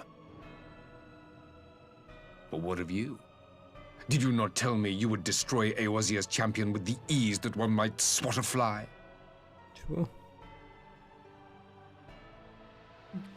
A minor setback. She will not escape me again. Where is your grandsire? I would have words with him. How should I know? Do you hide from each other's sight as well? I imagine he's doing what all Ascians do.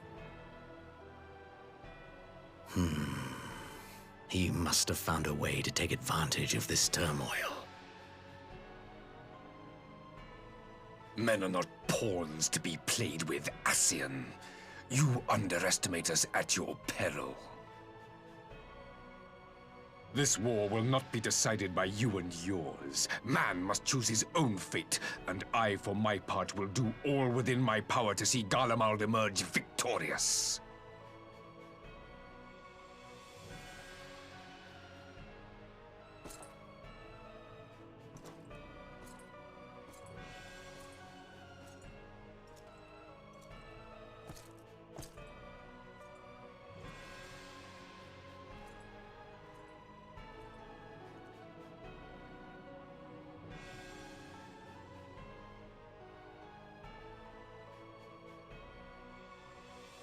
Pray forgive the intrusion, Your Radiance, but the requested preparations are now complete. We stand ready to begin production of Black Rose upon your order.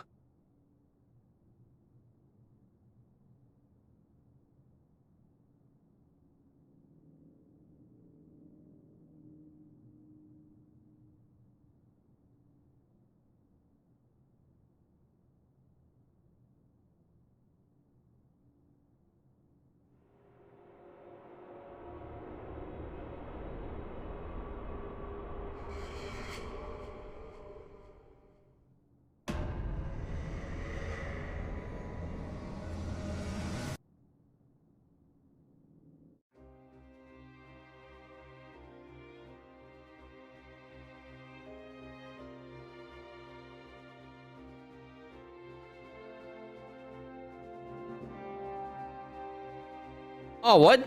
Credits? I was expecting we now go to the I mean, I guess we're gonna do that now in Shadowbringers. Shit, dude. Let's go.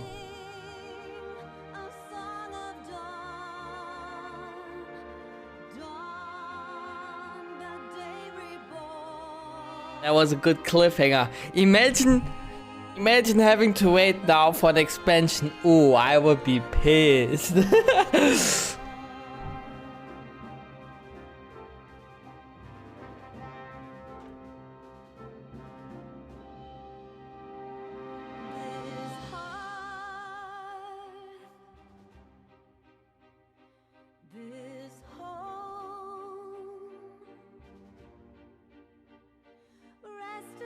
Yeah, and I wanna watch a bit. It's cool.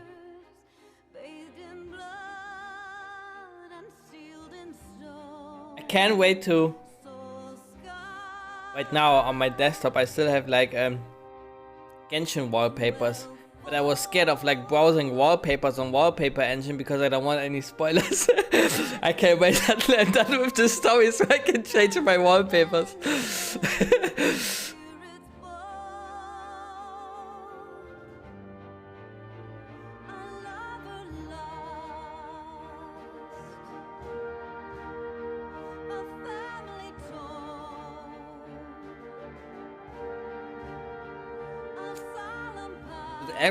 Every thumbnail on YouTube is a dangerous picture.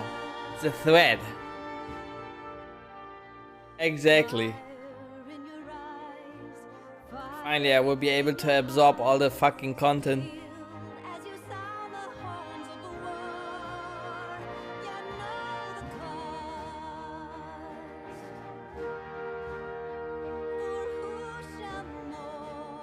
I'm a bit sad about Yutsuyu. I was hoping she gets a redemption arc.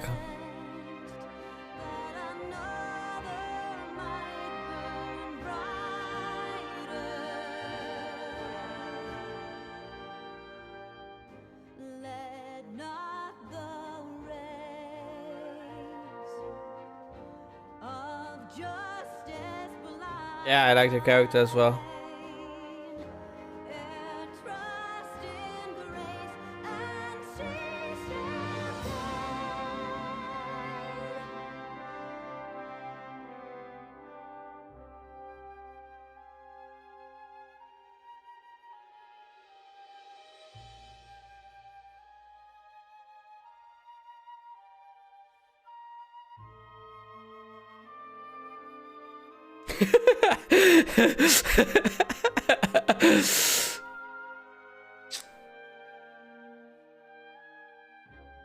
we should make an avoidance with Varys.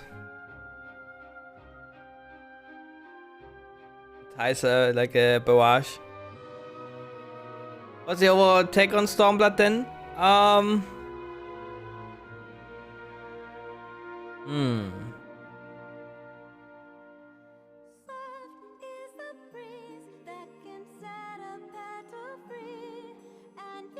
I think content-wise, I enjoyed it more than Heaven's Sword. Like, from the trial perspective and the dungeons. But I liked the story in Heaven's Sword, I think, a bit more. Like, this now also like feels like still a bit like, you know, incomplete now. Because I know like what's gonna kind of happen more or less. Like I know what the next step will be, and in Heaven Sword it was like, you know, it was done kinda, more or less.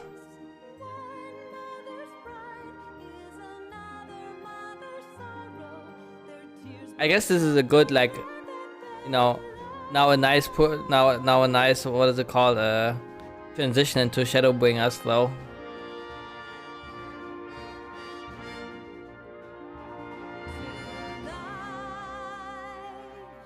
I did like that it was like a bit more like political. Like people, I read that people don't like that too much, but I don't know. I don't mind that. I think it was cool. And also like having like two like different, or like going away from the continent, like to the Far East kinda, or like I don't know. I don't understand yet the map entirely. I mean, is it considered like another continent, the Far East, or is it like still the same? I'm not sure.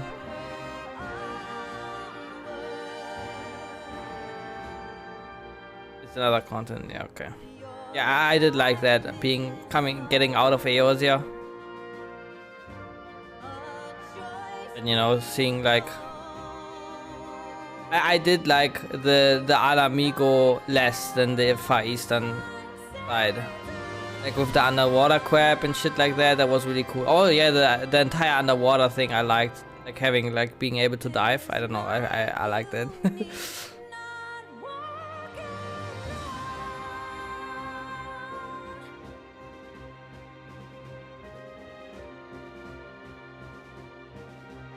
Yeah, exactly. It kind of felt like an extended Thanalan. I guess that's also what it is, more or less, but you know.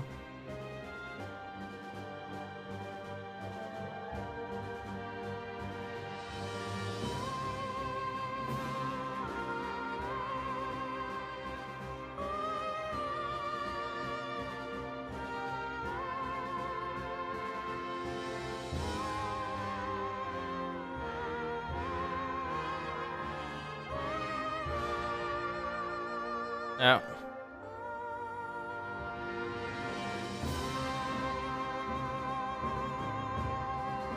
I mean, I don't know, like it was a good expansion. Like I feel like it like put like other, or like put emphasize different parts of the story.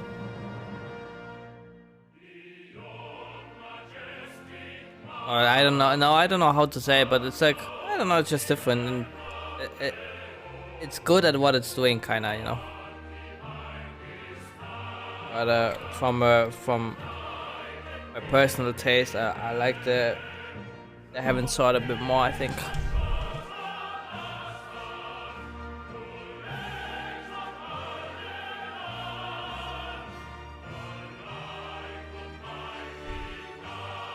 Yep. Alright, I think that's enough. We saw the art. Let's skip here the rest.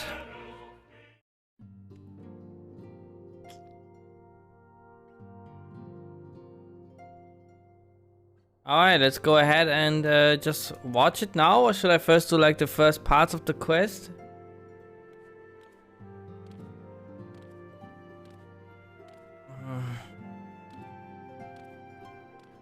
Do the first parts then? Okay.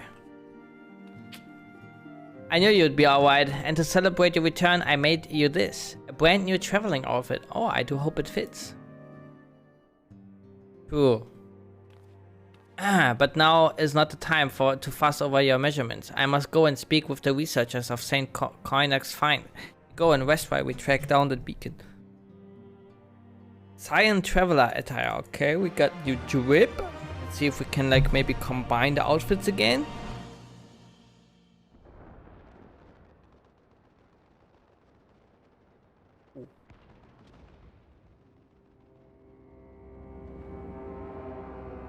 Oh yeah, there was like still the samurai. I forgot about him. What was he called? I forgot.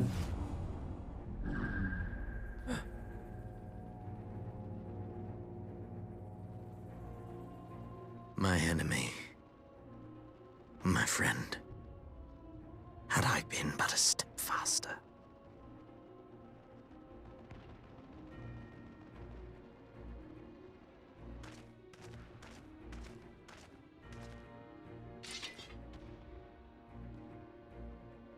bloody savages!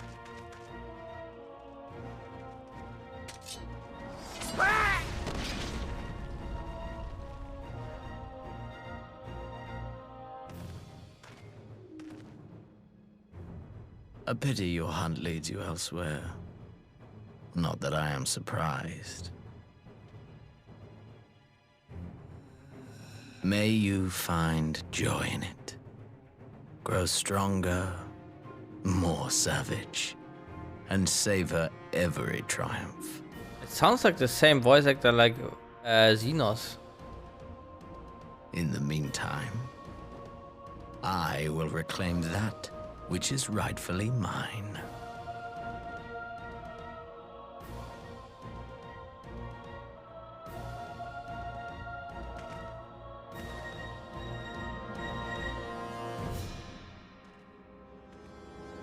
Maybe it is.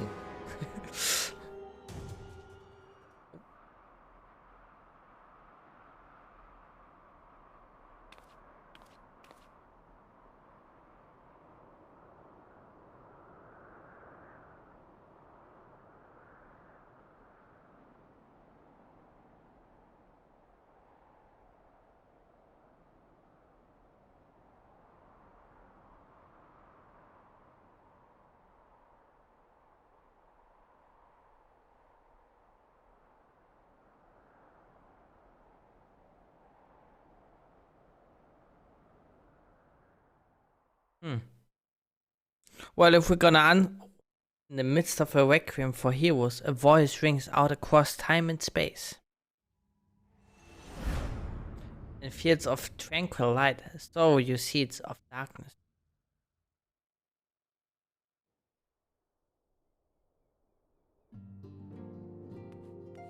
Swan song. I'll probably clean up my inventory. Where's the box? There.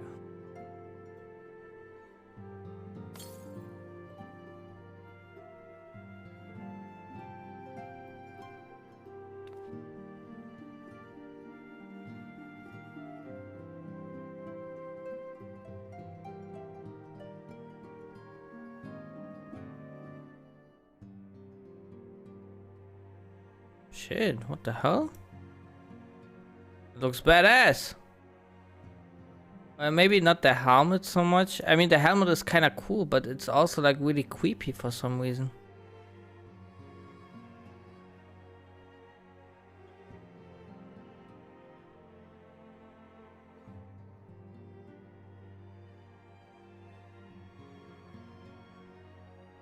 Okay. I don't know if we could make some good whip combination here.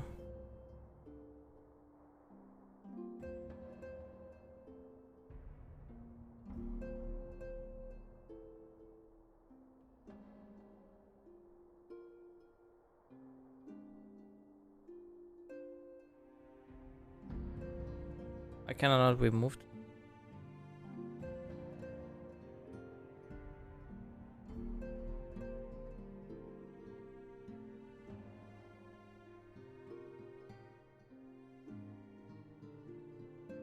I like this.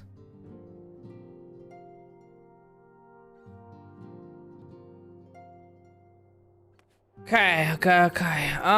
Let's see. Actually, wait. We're gonna make some Shadowbringers. I wanna change my jacket quickly.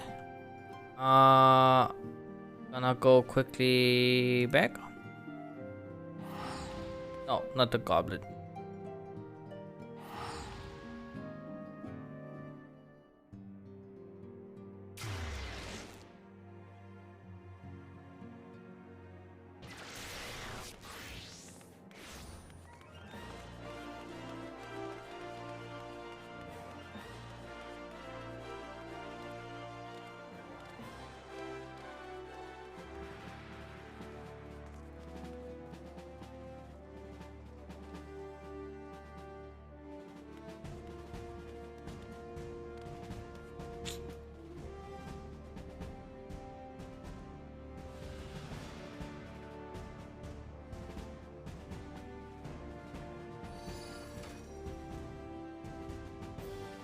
I can.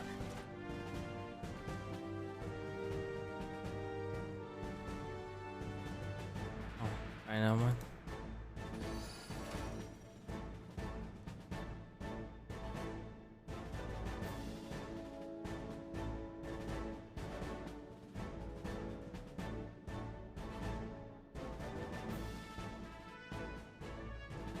Oh yeah, that's how it works, right? I always forget how this works.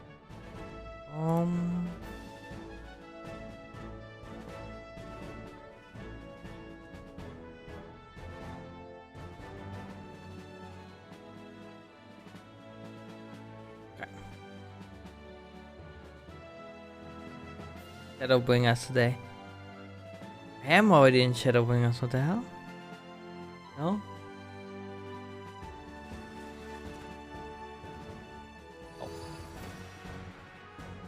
Can I copy like one play to another spot?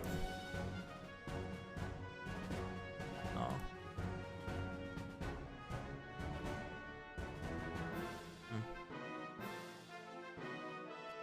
But I wanna like get this, and as a head I wanna use my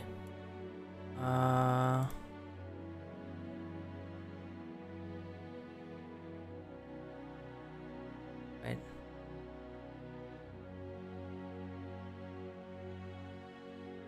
Where's my headband? Or maybe I didn't put it into the...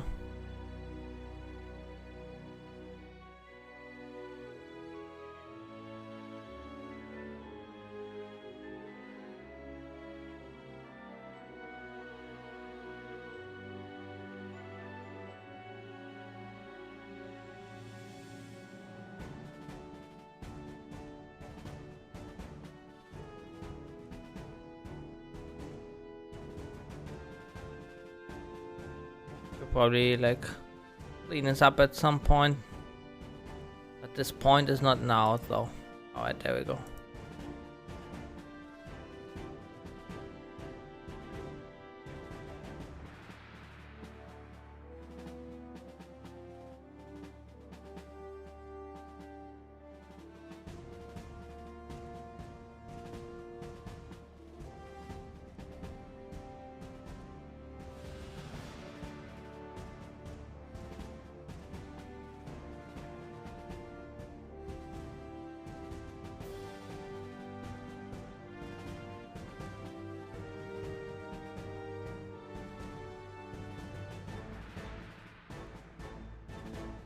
I like my sign adventurer boots.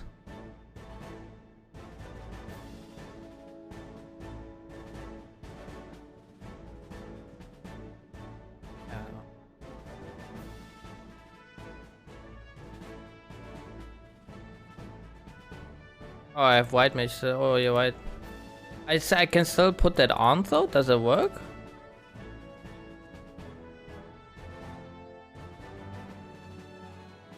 No? Oh, okay. That.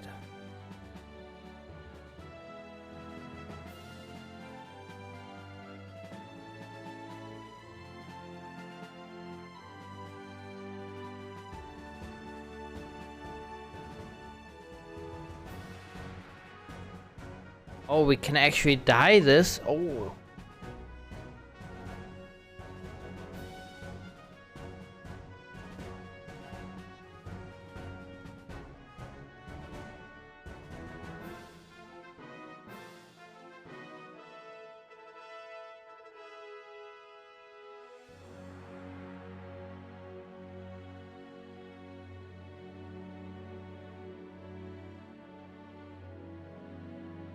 Gonna keep it black, because I'm a Shadowbringer.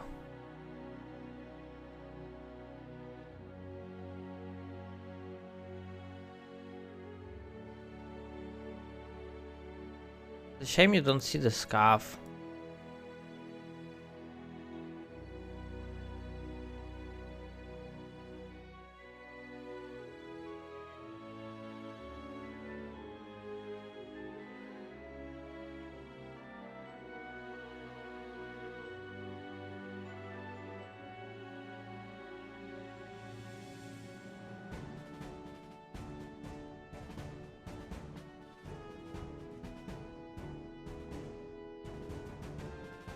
That looks stupid.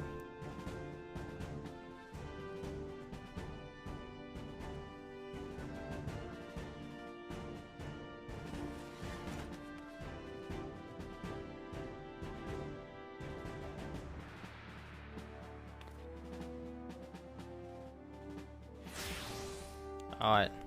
Edgelord Zuai has been born. Let's go. Okay.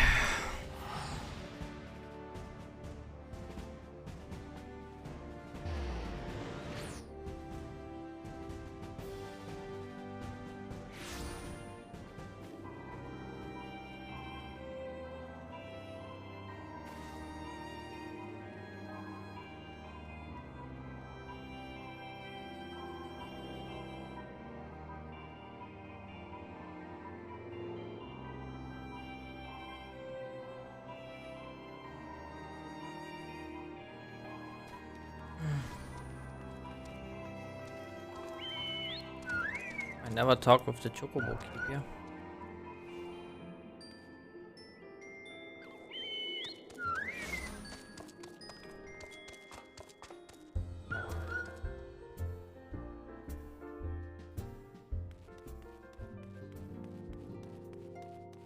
Next time I play, I'm gonna do the Mandawil quest. The tower is itching to share what appears to be good news. Good news, everyone. Good news, Zoe. We have a stroke of luck in our search for that beacon. Apparently our colleagues have stumbled across a hidden path leading down into the hollows around the base of the Crystal Tower. A path I doubt we'd never have found had the Ironworks and the Suns not added the numbers to the party. Thanks to them we have eager eyes aplenty down there, checking under walks and peering into every nook and cranny. Still, it sounds like there's a lot of ground to cover.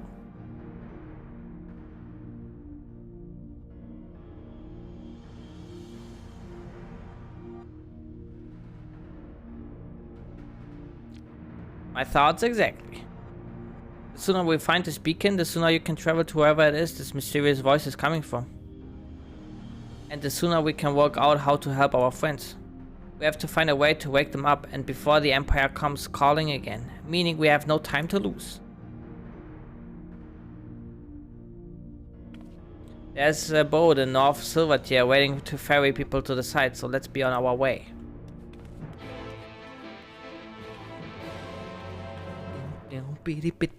I know this sound from the Gunbreaker quest.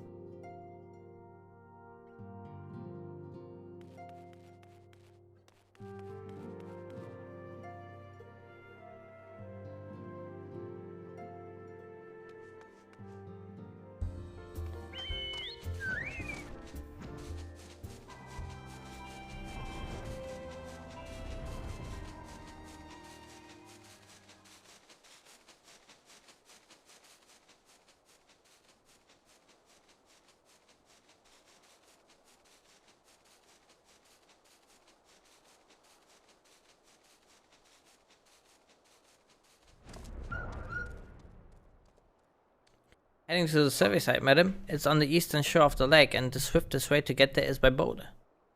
Swiftest way would be my fat chocobo, okay?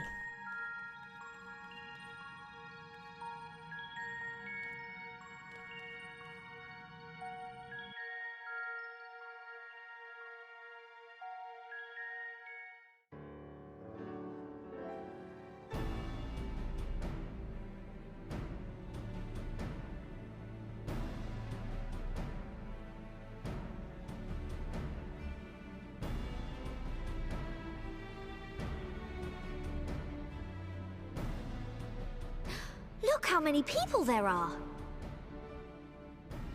Should we get to it then? Pick up anything that seems the least bit device-like, and we'll make ourselves a pile. Well, if it isn't the hero of the hour, maybe you'll change our look. We've found bugger all without you. Walking corn pigs. Pigs! Wedge!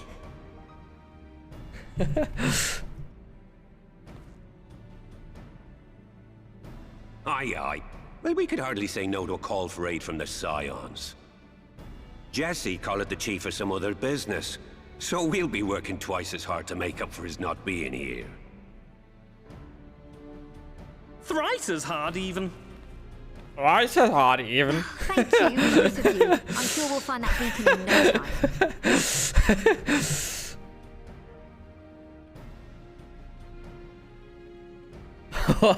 What a scam. Oh, man. I'm not seeing anything out here. Do you reckon you could squeeze in there, Wedge? And get stuck halfway?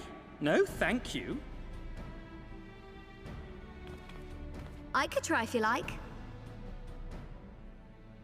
Tataru, no! We couldn't ask you to do that. Oh, I'll be fine. This receptionist is not afraid to get her hands dirty.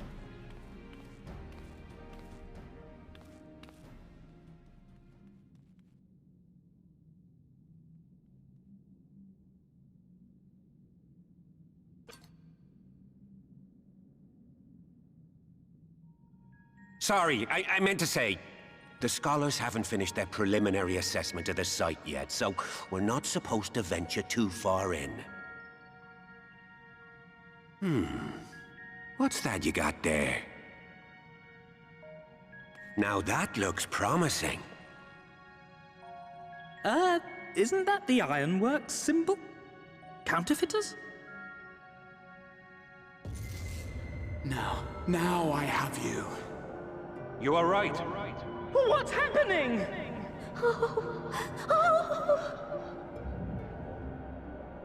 Stay with me.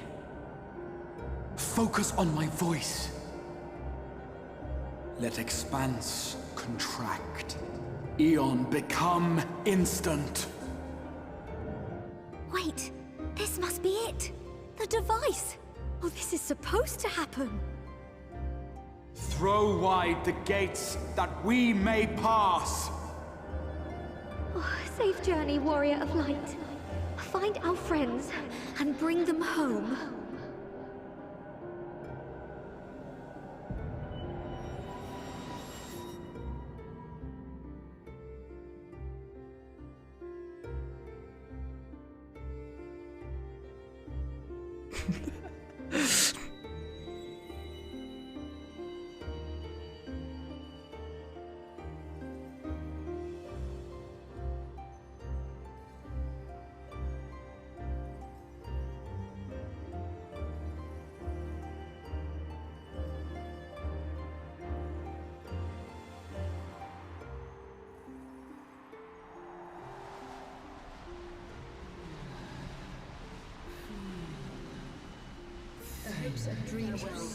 It is a day for faded reunions. For showing me the dawn's light will shine again. Oh, do not look at me so. You're slaves to a tyrant! There's no freedom in that! This is one battle you cannot fight. Away with you! I must say your spirited accounts always comes in welcome change. We did everything right! Everything that was asked of us, and still it came to this! Oh yeah, I wanted to lay down my assumption of the story, but...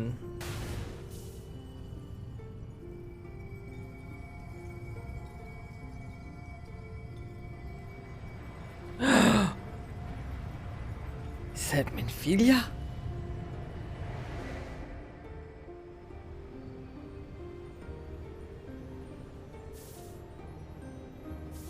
Your time has not yet come.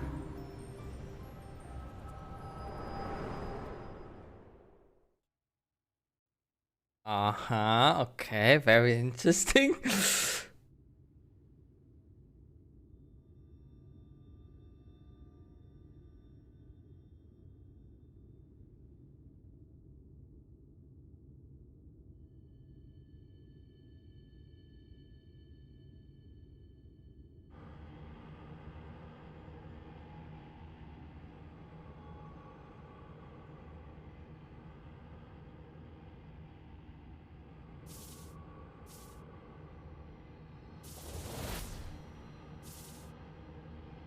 What's the Warrior of Darkness?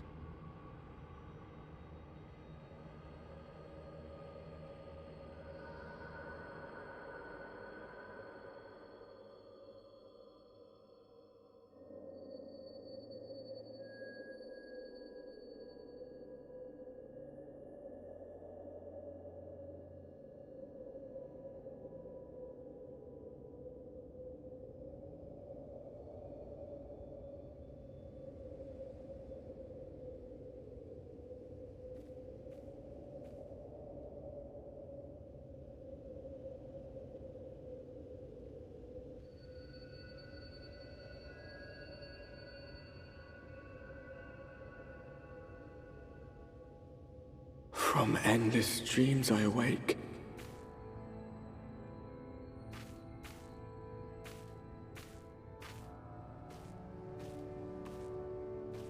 Something vague, yet urgent, calls me to action once more.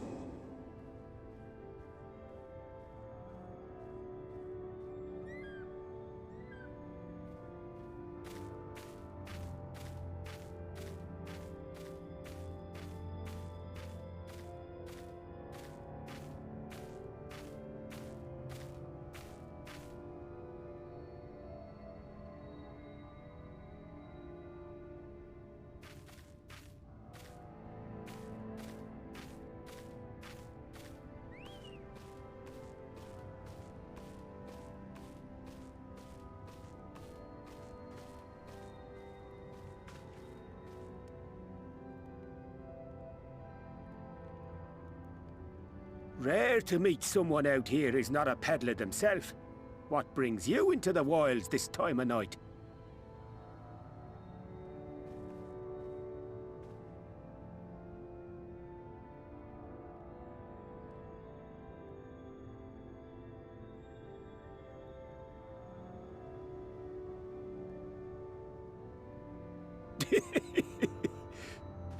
Well, if it ain't the oldest joke in the book. Me granddad, God's rest his soul, used to tell that one to the barman at kicking out time.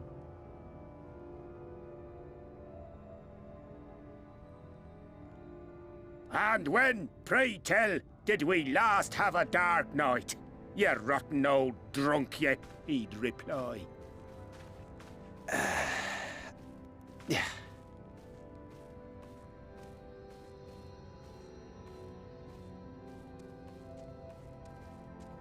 Over 100 bleeding years ago, that's when. I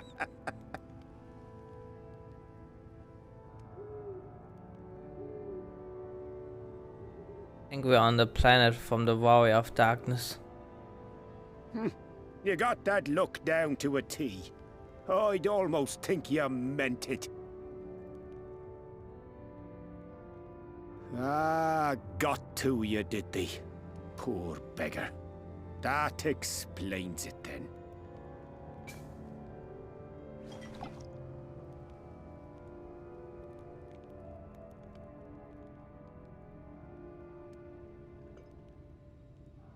Well, I've roads to travel and wares to sell, but you'd best hurry along to the town nearby.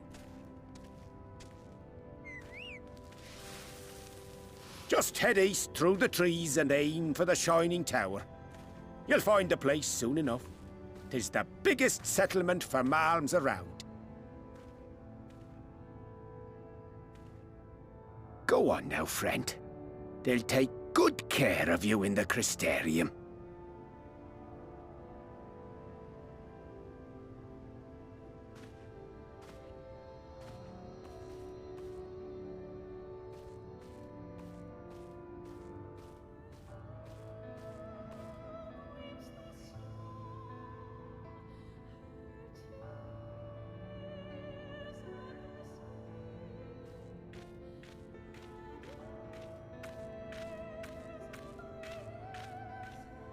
Dizzying heights it rises, the gleaming spire, its tip threatening to pierce the blinding canopy. There, it will all begin anew, between dark and light, the pure and the corrupt, the one true struggle.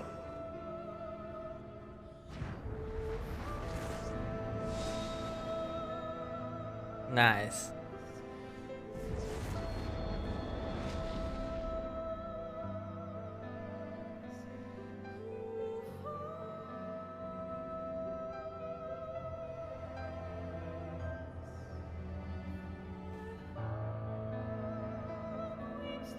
Now we're going back. Just kidding. Okay.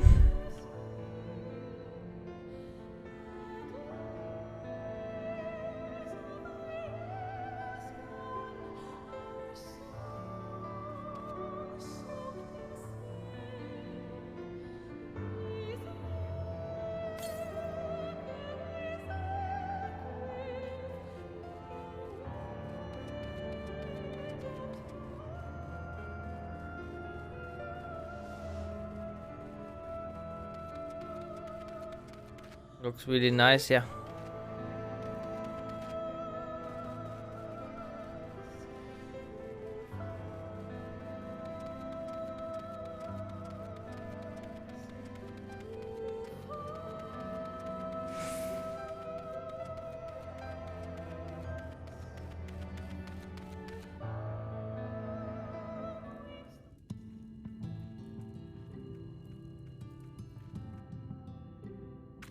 Halt!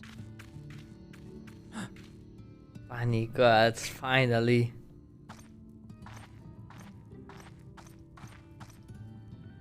Every face in this city I know. Yours, I do not. This is the threshold of the Crystarium, stranger, and I am its gatekeeper. If you would enter, you will answer my questions.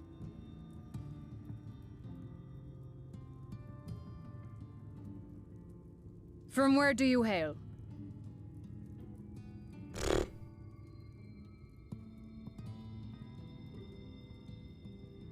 The source.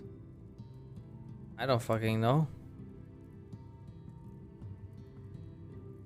Do you take me for a fool? No such place exists. Ooh, you're wrong. Had you given me an honest answer, I would not have barred your way. We care little here for a person's place of origin. But instead, you chose concealment. And I will not suffer you to pass.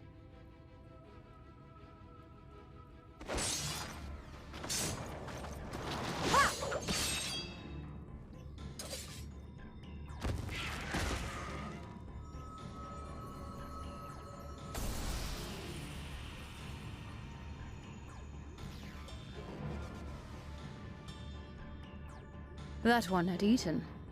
It must have gulped down the whole hand, ring and all.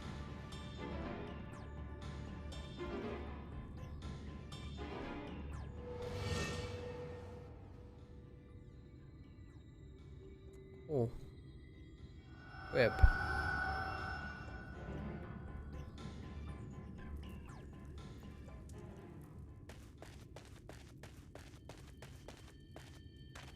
Everything all right, Captain?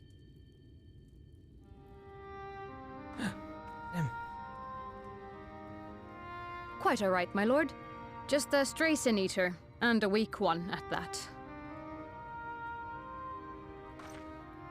I see. Weak or not, we should be on the lookout for more.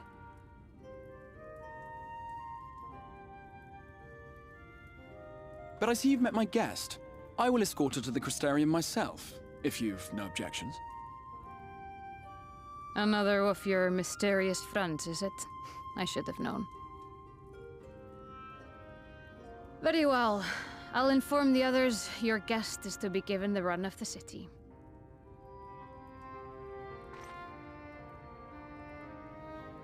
Pray forgive my less than cordial welcome. May the rest of your stay with us be a pleasant one. But if there are more of your sort, it will be. Come with me. I will answer whatever questions you have when we are somewhere more private. Okay, my assumption was wrong that he might be the voice of Zodiac.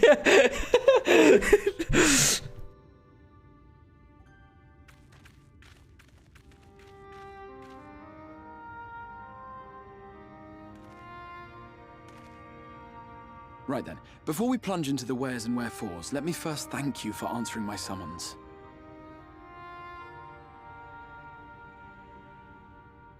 I had intended to bring you directly to my personal quarters, but I fear my aim was slightly off. That you are still able to make the crossing unharmed is a great relief. And so, we come to the question of where. The realm in which you now find yourself belongs to one of the 13 reflections, or shards. The first, to be precise, even if its inhabitants are largely oblivious to the fact.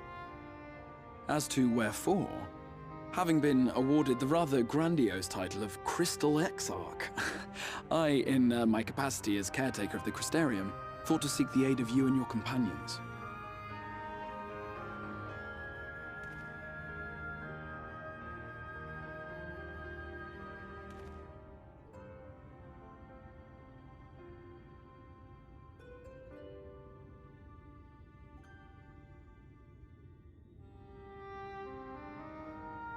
An inkling, yes. I can only beg your forgiveness. Matters here forced my hand. But all shall be explained in due course, I promise you. Let us begin with the glaring skies up above.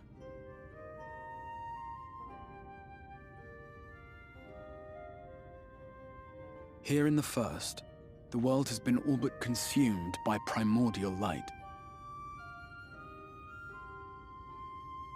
It began a century ago, by this realm's reckoning. A luminous flood swallowing everything in its path. More than 9/10 of this star was lost. 11. And the fortunate few who survived are hounded by abominations born of that catastrophe even now. Sin Eaters, we call them. The creature you saw earlier was one such I monstrosity. think they also play triples right here on the other star.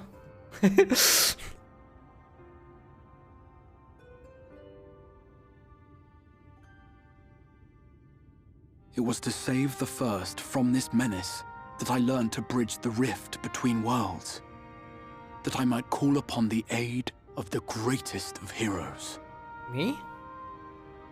And though it meant depriving a world of its champion, I had to try, for in saving the First, you would bring salvation to the Source as well.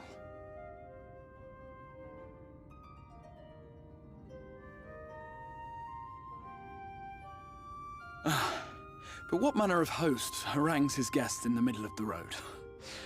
Let us continue our talk within the Crystarium.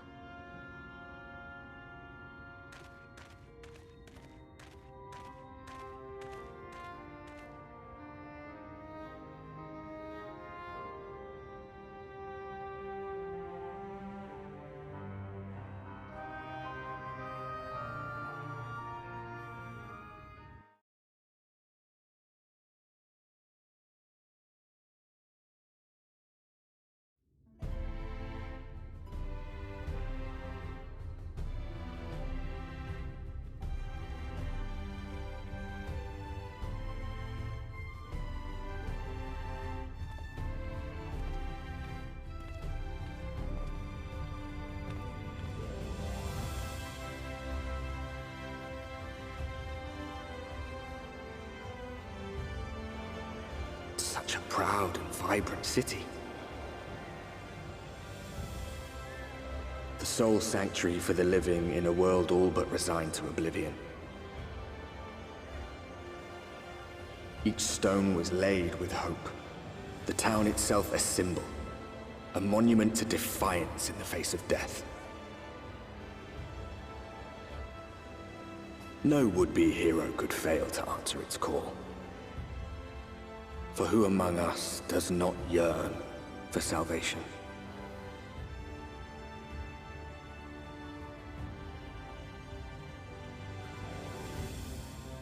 Orvand, Crystarium. Very interesting. Oh, yay!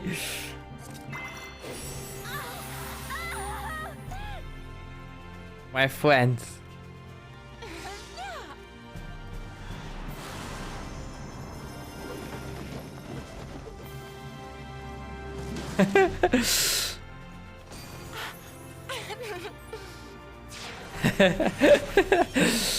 No, I did not sprout anymore. That's true. The sprout has been cleared.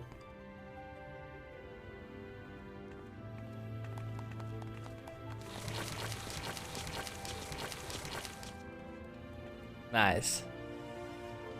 Should I watch now the thingy, the video, or should I still play a bit more?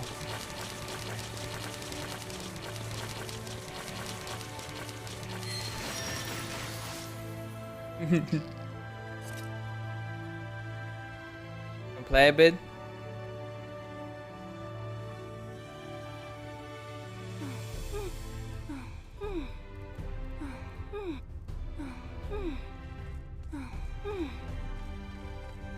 I think it spoils the fun, but it was like that back then too.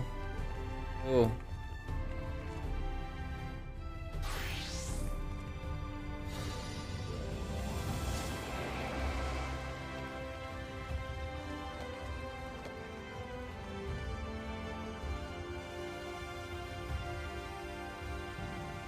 Well, thank you for the warm welcome, my friends.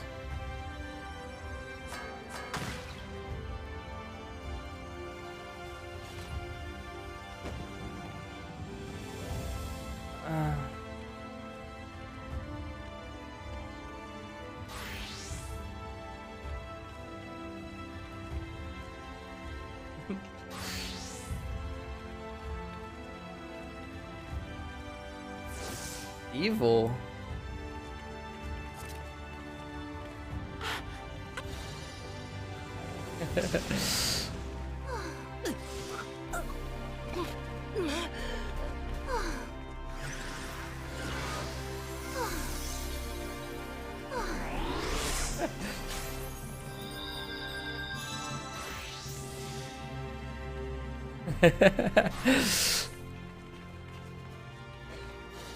I'm Kumin.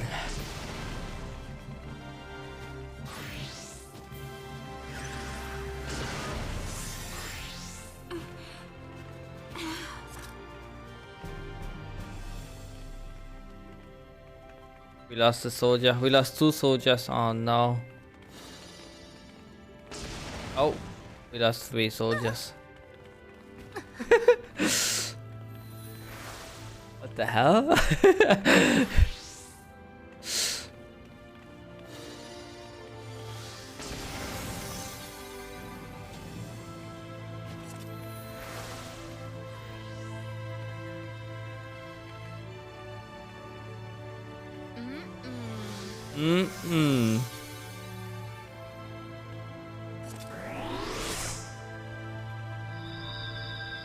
I want dying a one. Tragic.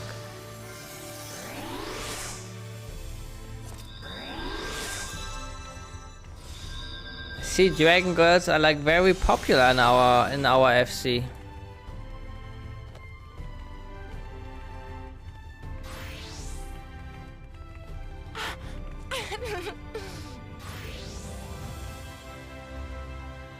We only have 1 cat girl, is that right?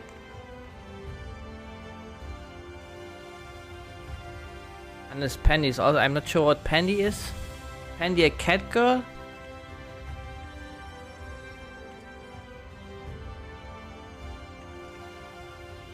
Human. Okay.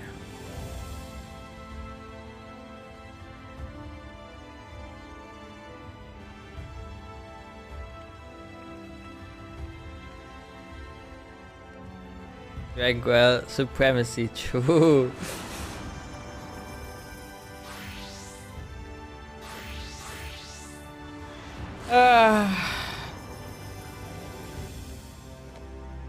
That was nice, thanks guys. What a neat surprise.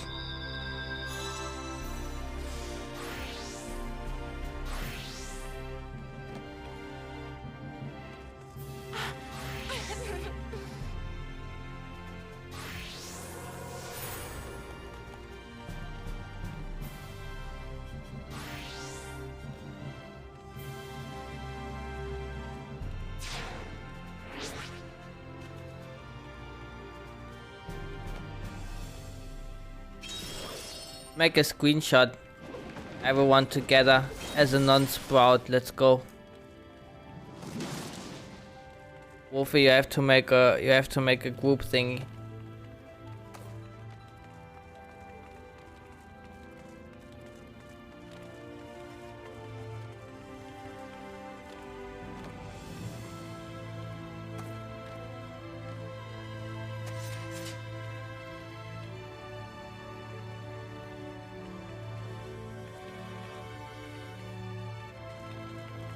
Get in line, Zombo.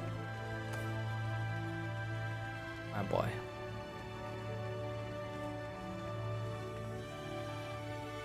Nice.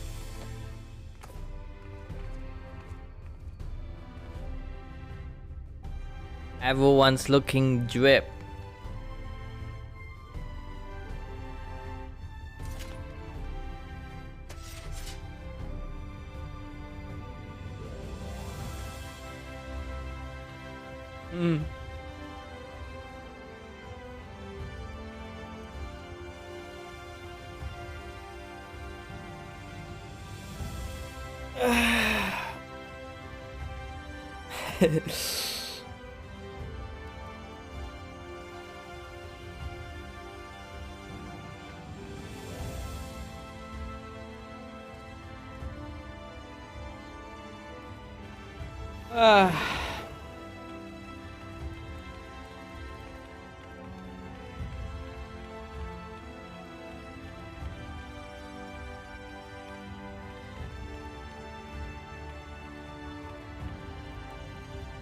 Alright.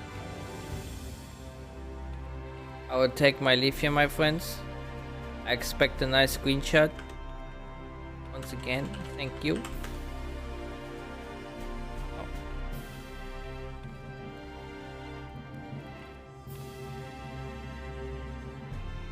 I'll play a tiny bit more so we can watch the video.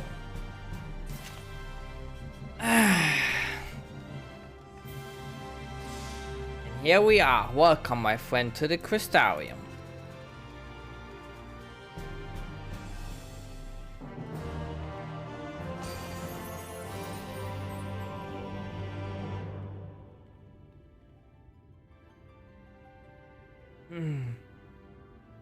Now, a full and frank discussion in the privacy of my study would seem something. But I think our conversation would be more meaningful were you first to gain a firmer grasp of the situation here. To that end, I would like you to visit a few of the Crystarium's civic leaders and glean something of this world and its predicament.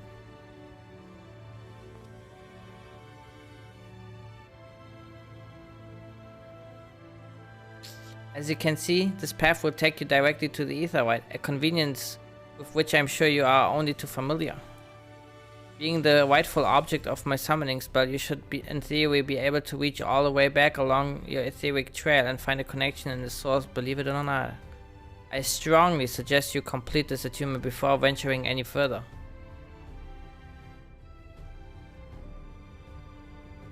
After you have done so, walk up the steps next to the Aetherite and head out to the left to arrive to the crystalline mean. This is where you'll find our collective of crafters and gatherers, as well as the spokeswoman, Art Catalyst, one of the few people I should like you to meet.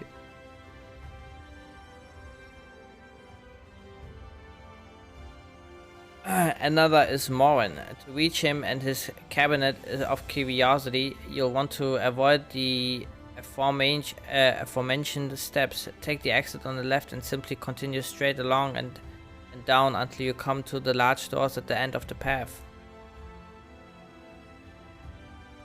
I already forgot everything. The third and final person I should like you to meet is Bragi, our man in charge of trade and distribution. He is to be found in the markets, which you can access from the opposite side of the Aetherite Plaza.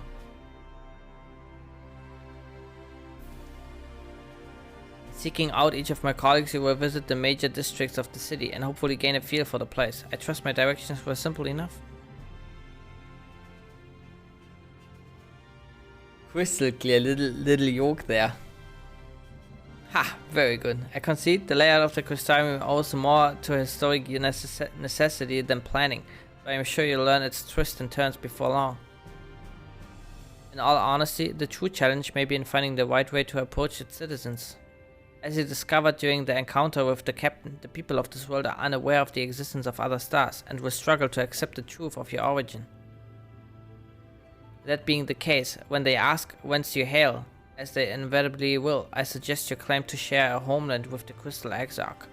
There is an unspoken rule here about peering too deeply into that particular mystery.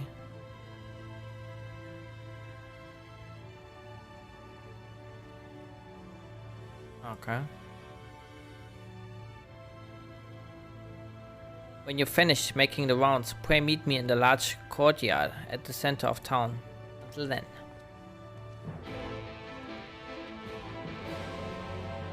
Bam bam booty dam.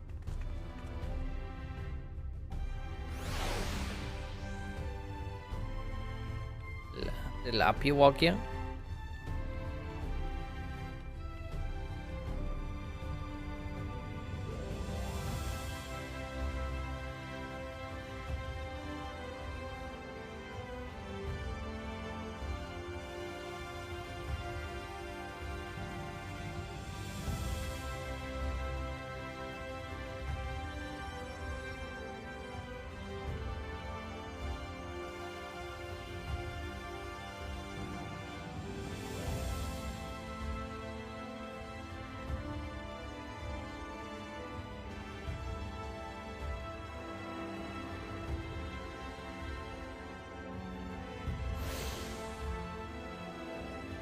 By focusing your senses, you detect the flow of vastly distant currents of ether. Your connections to these energies is faint but stable. You should allow teleportation to ether while it's in the source.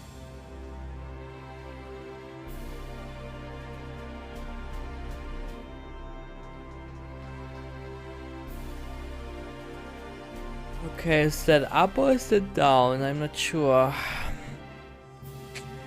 One.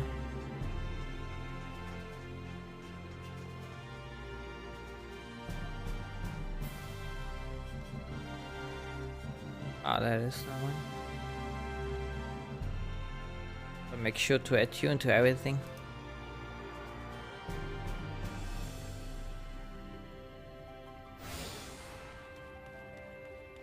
City looks cool though.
Excuse me, miss. Are you recently come to the city, perchance? I'm quite familiar with your civic rules, you see, and, well,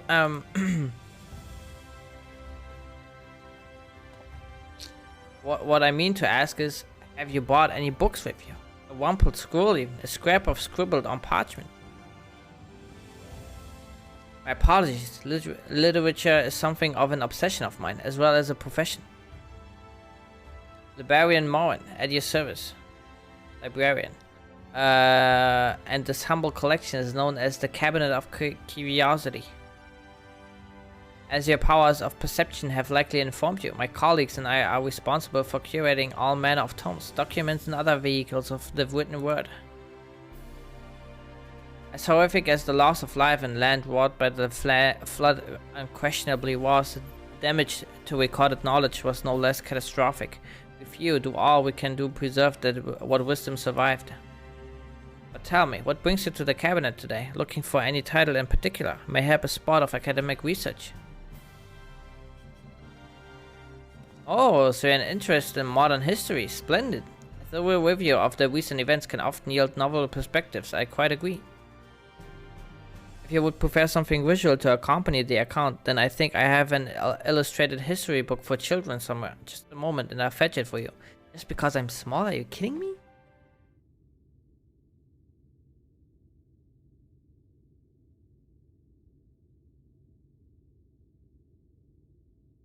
And here we are. Would you like to pull up a chair? Make yourself more comfortable. On with the lesson then.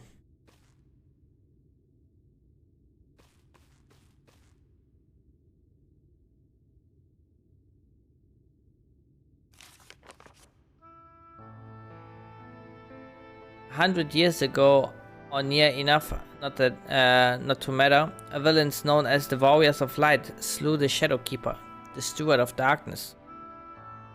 Villains. Okay, they see them as villains, actually. Interesting.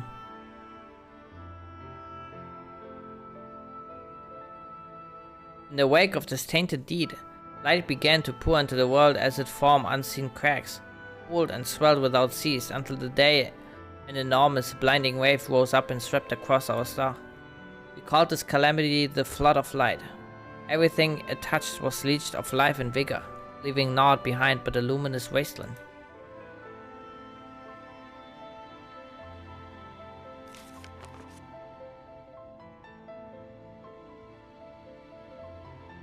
Yet just when it seemed that all would be lost, a savior appeared before us. The Oracle of Light.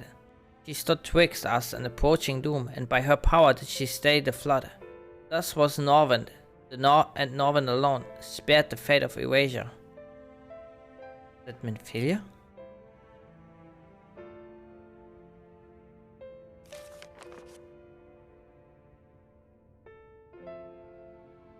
Tragedy would, however, arrive in another form. From the blasted emptiness descended horrors of strange and terrible aspect to bad evil the few folk who survived. These sin-eaters were light incarnate, and their effulgent presence stole the night from northern sky. Even now, they circle the remaining bastions of civilization, ever on the hunt for us, ever hungering for our flesh.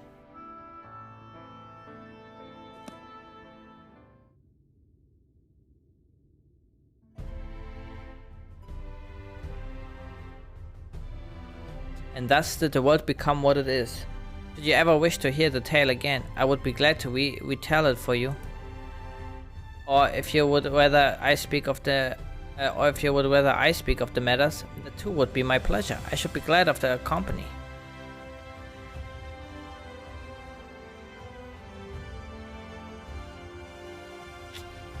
Okay.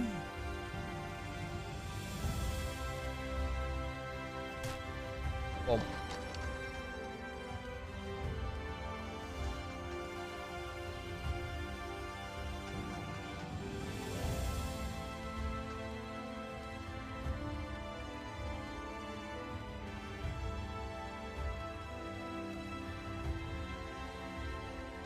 Oh.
Really wanna add you in here? This is where all the cool kids hang out now?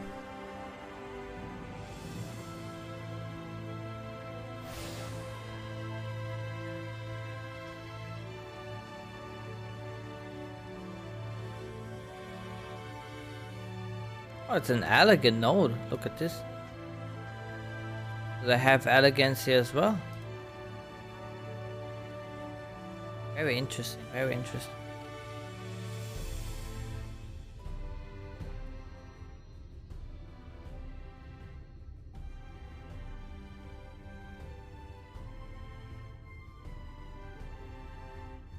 Great to see a place so well stocked with goods, isn't it? But not here. I'm going to guess you're new to our fair city. Well, for what it's worth, you've chosen a fine sanctuary. The Exarch can throw up a barrier if the Sin Eaters come knocking, so it's a damn sight after in here that it is out. So it's a damn sight safer in here than it is out there. Safer and more civilized too, thanks to us and the meat. We work together to procure materials and resources and craft the goods which make city life possible. This is the place to visit if you need a coat mended or a kettle forged. Just don't go thinking it'll all be handed to you on a plate like those Almoran layabouts. Here in the Crystarium, we work for a living. Though I see you're no stranger to honest labor. You don't have that whiff of indolence about you like some folk I've met. Still, I can't quite pin down your profession. Where is it you're from? One of the Axa's countrymen, you say? I see. Well then, I work twice as hard to make you feel welcome. Our city wouldn't even exist if it weren't for him, and any friend of his is a friend of ours.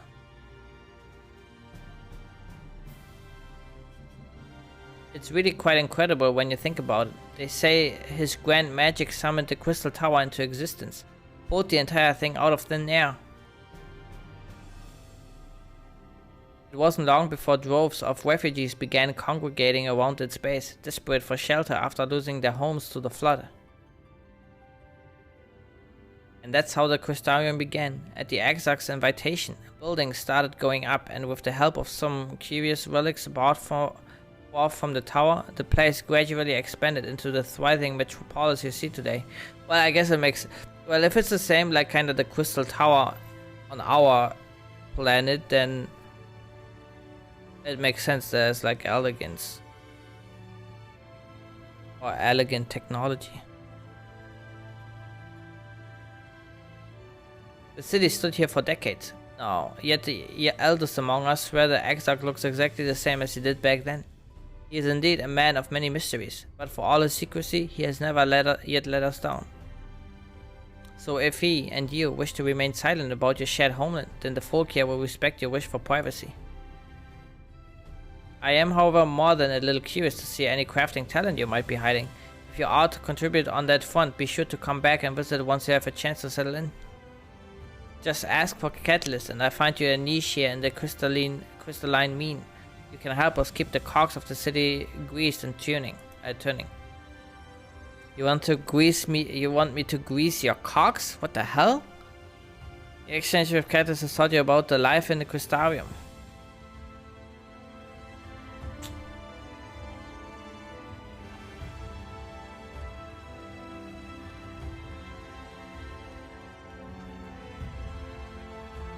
What is wrong with these people here?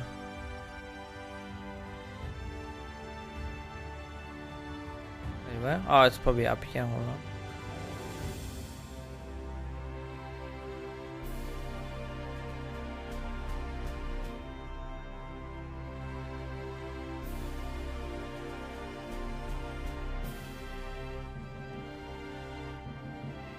That's probably for flying.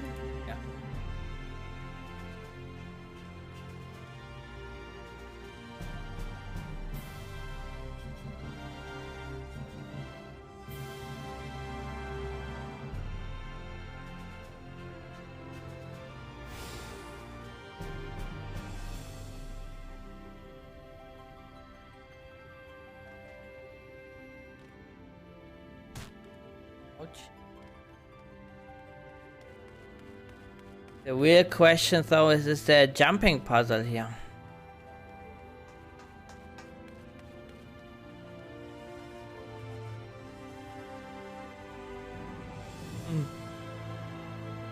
Lala Jam.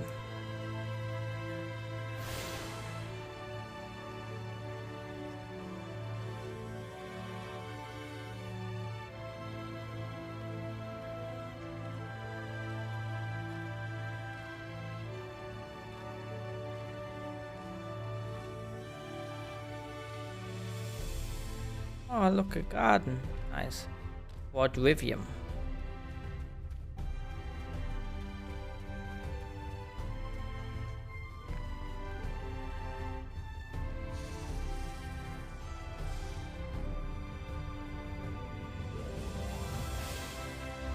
Very quickly attune to the last one as well while we're here.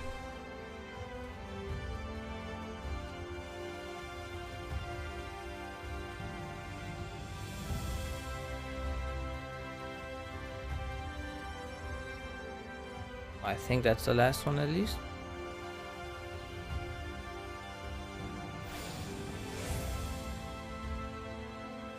You have attuned yourself with all the Ethernet charts in the Crystarium. Lakeland is now accessible as an Ethernet destination. I assume Lakeland is the housing area? Oh, never mind.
New to the city, friend? The spinning hat and white eyes give you away.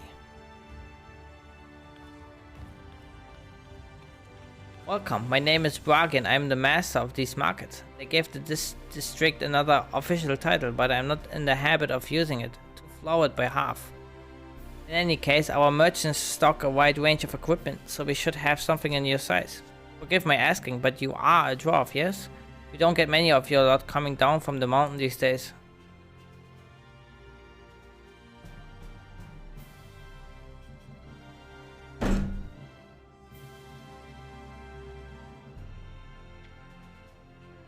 Aye, something wrong?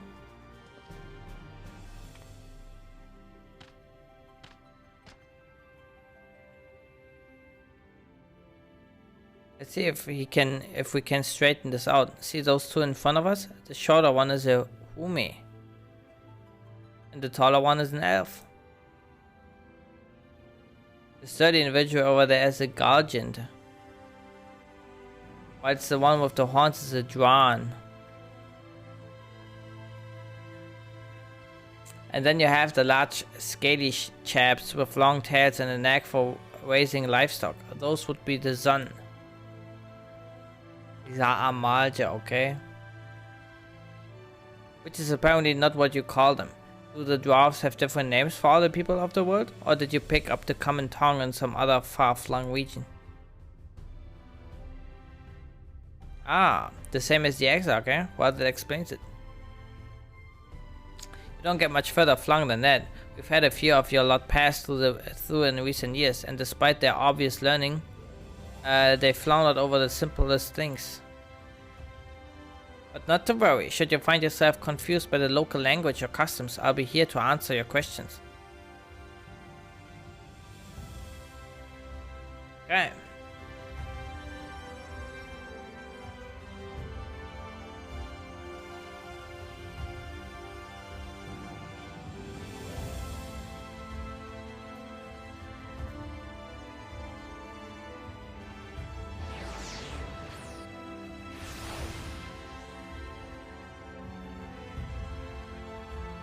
Well, how did you fare? Did my colleagues help you form a clearer picture of this world and its people? Yes, it seems you were treated to a most thorough introduction. I understand it was something of a chore, but it was necessary that you grasp these things before we proceed. As for the Crystal Tower's origin, you may have noted that the details were sparse. The structure is in fact the self-same one you know from the source, transported to the first in its entirety. It was my first attempt at breaching the boundaries between worlds, something of a trial one for your eventual crossing, and although I do not know which era I tore it from, I do know that its arrival served to set the wheels of fate in motion.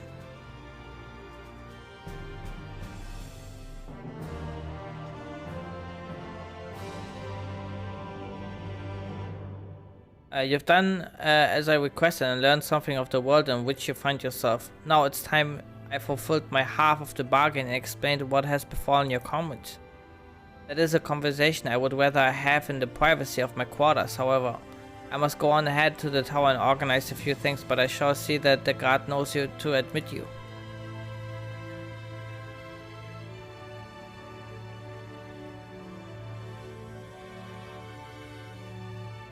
I'm not familiar with that name. Is there something I should know? An extraordinary tale, but I'm afraid I found no such individual residing in the tower when it passed into my care. Mayhap we can revisit that mystery another time. For now, I think it is best that we focus on the present. Waha was his name, right? I just remembered a red-haired cat boy.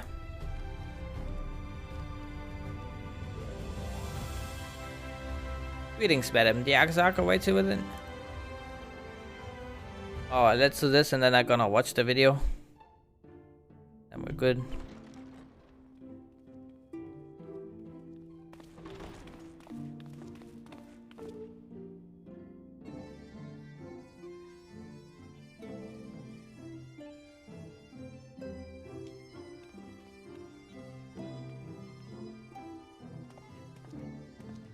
Welcome to the Ocular, my private study. We can speak here without fear of being overheard. I have much to explain, but the truths which I must touch upon in doing so will cause only distress and confusion to the people of this world. Pray keep that in mind. Now, I am sure you are desperate to know the fate of your fellow Scions. Yeah. To put it simply, they are here in the First. Their arrival, however, was not as recent as you may imagine. Here, time flows at a different pace from that of the Source. In the space of a single hour in your home world, an entire year might pass in the First, and the reverse could also be true. The pace fluctuates without rhyme or reason, and it cannot be predicted. That said, we seem to be entering a period of near equivalence, and thus, for the moment, you need not overly concern yourself with the passage of time. As for your companions, however, Y'shtola and Urianger have dwelled here for 3 winters, all told, while Thancred's count stands at 5. Even our more recent arrivals, Alphino and Alize, have lived in the First for almost a year. Damn. They're chilling. My intention had been to summon only you, but the art of reaching across worlds has proven exceedingly difficult to master. Thus it was that my fumbling hand closed upon those to whom your fate is most closely bound as well. As they were not the object of my summons, their transference was incomplete. Though they may appear to possess corporeal bodies, they are, in truth, merely spirits that one can see and touch. Consequently, while you yourself will be able to pass between worlds with relative freedom, they will not. Much as it grieves me, they are stranded here, unable to return.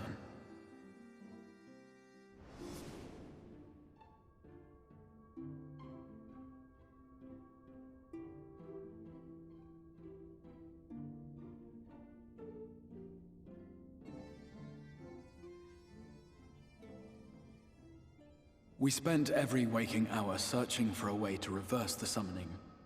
In the beginning, at least. As you may have surmised, however, our efforts met with little success. And then we all but abandoned the endeavor once Urianger shared with us the vision he had witnessed during his journey through the rift.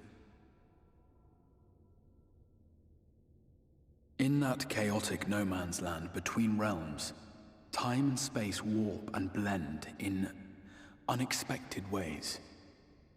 What Urianger saw was the future. That which would one day come to pass. In his vision of tomorrow, the First was rejoined with the Source. This collision of worlds brought about the 8th umbral calamity and the deaths of countless multitudes. Amongst those who perished, Urianger clearly saw the fall of the Scion's mightiest champion. He watched you die. It's not good, I don't wanna die. Thus did the Scions embrace their exile, and began searching this world for a means to forestall the coming catastrophe in yours. Their souls are stranded in the First, yes, but they have fought on, desperate to save their home and you from destruction. Nor have their efforts been in vain, for it was they who finally established that the elimination of the Sin Eaters will indeed serve to prevent the calamity. Considering these circumstances of our meeting, you would be forgiven for doubting my version of events. And so, before all else, I would suggest you track down your comrades and hear the tale from their lips. I shall of course be happy to assist in these reunions, and you need not make any decisions regarding your involvement until you are certain of where you stand. Meanwhile, I promise I will not rest until I have found a way to help your friends return home. What say you? Have I earned your trust for the moment, at least? Well, it's okay.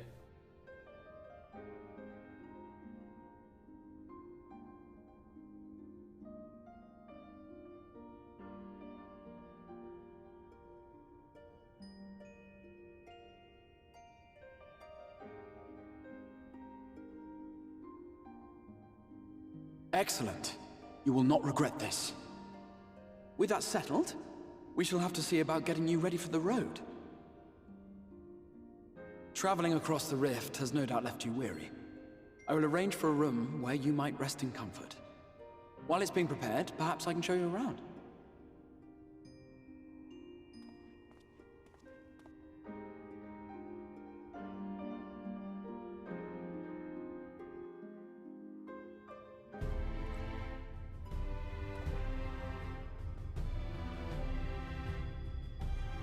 Alright. I'm just gonna watch a video now. I can't play much longer.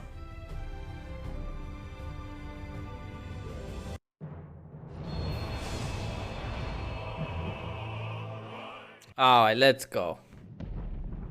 Oh wait. Oh wait, no, that's right.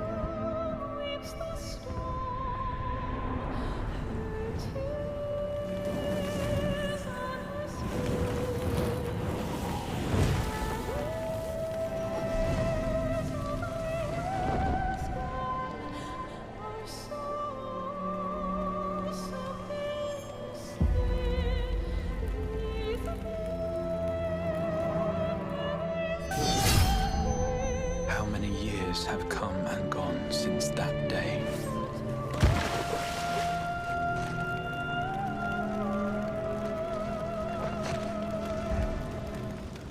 How many years have I waited for this moment?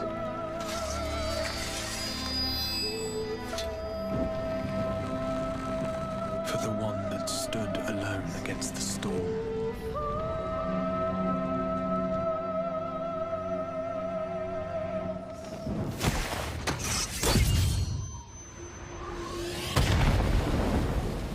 For the one they called.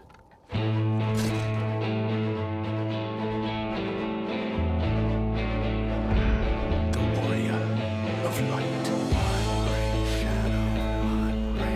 Yep, that's me.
What sayest thou, Master Matoya? We may accept this fate, or defy it, but we cannot deny it. Deny? I am not wont to run from my troubles.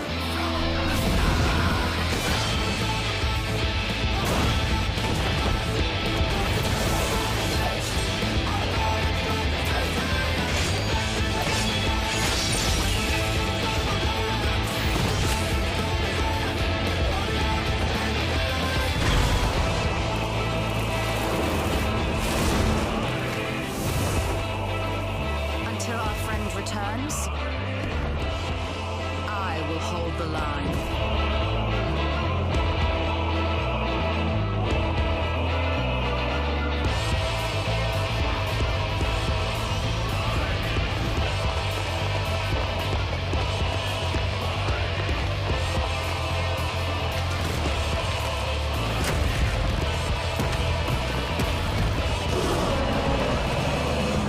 This town certainly has changed, and not at all for the better.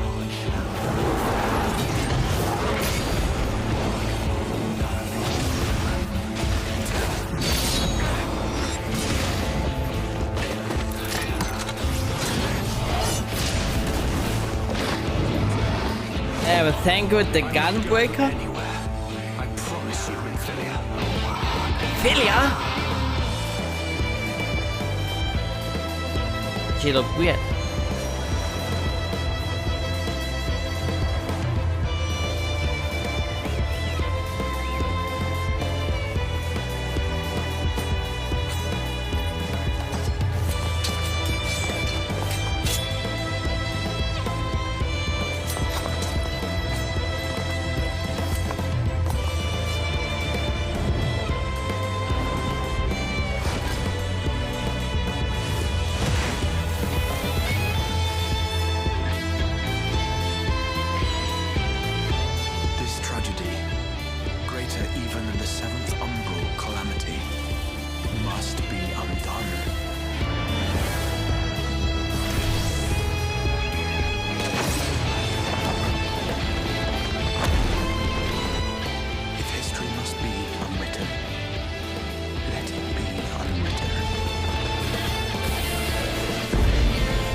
That was good shit.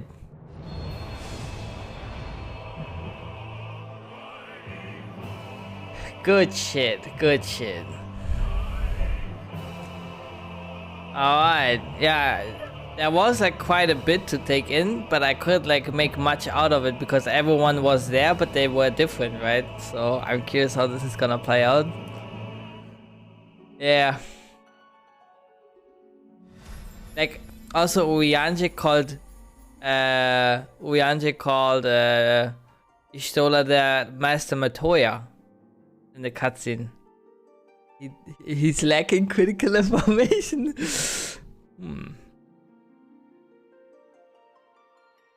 And this Master Matoya was maybe a hot cat girl herself back in the golden age. Who knows? Who knows? Well, future Zuwai will know because Count Zuwai will have to head into bed. I will be back probably on Friday, depending on when I will be home. Have to travel. I will drop a quick raid. Let me see who's streaming.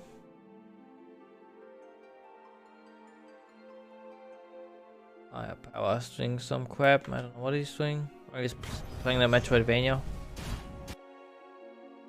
Oh, what you? A bit. Have a good trip. Thank you. Thank you. Yeah.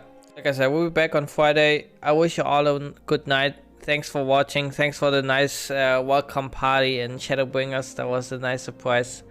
We talk in like at the weekend again. So a good one. Peace out.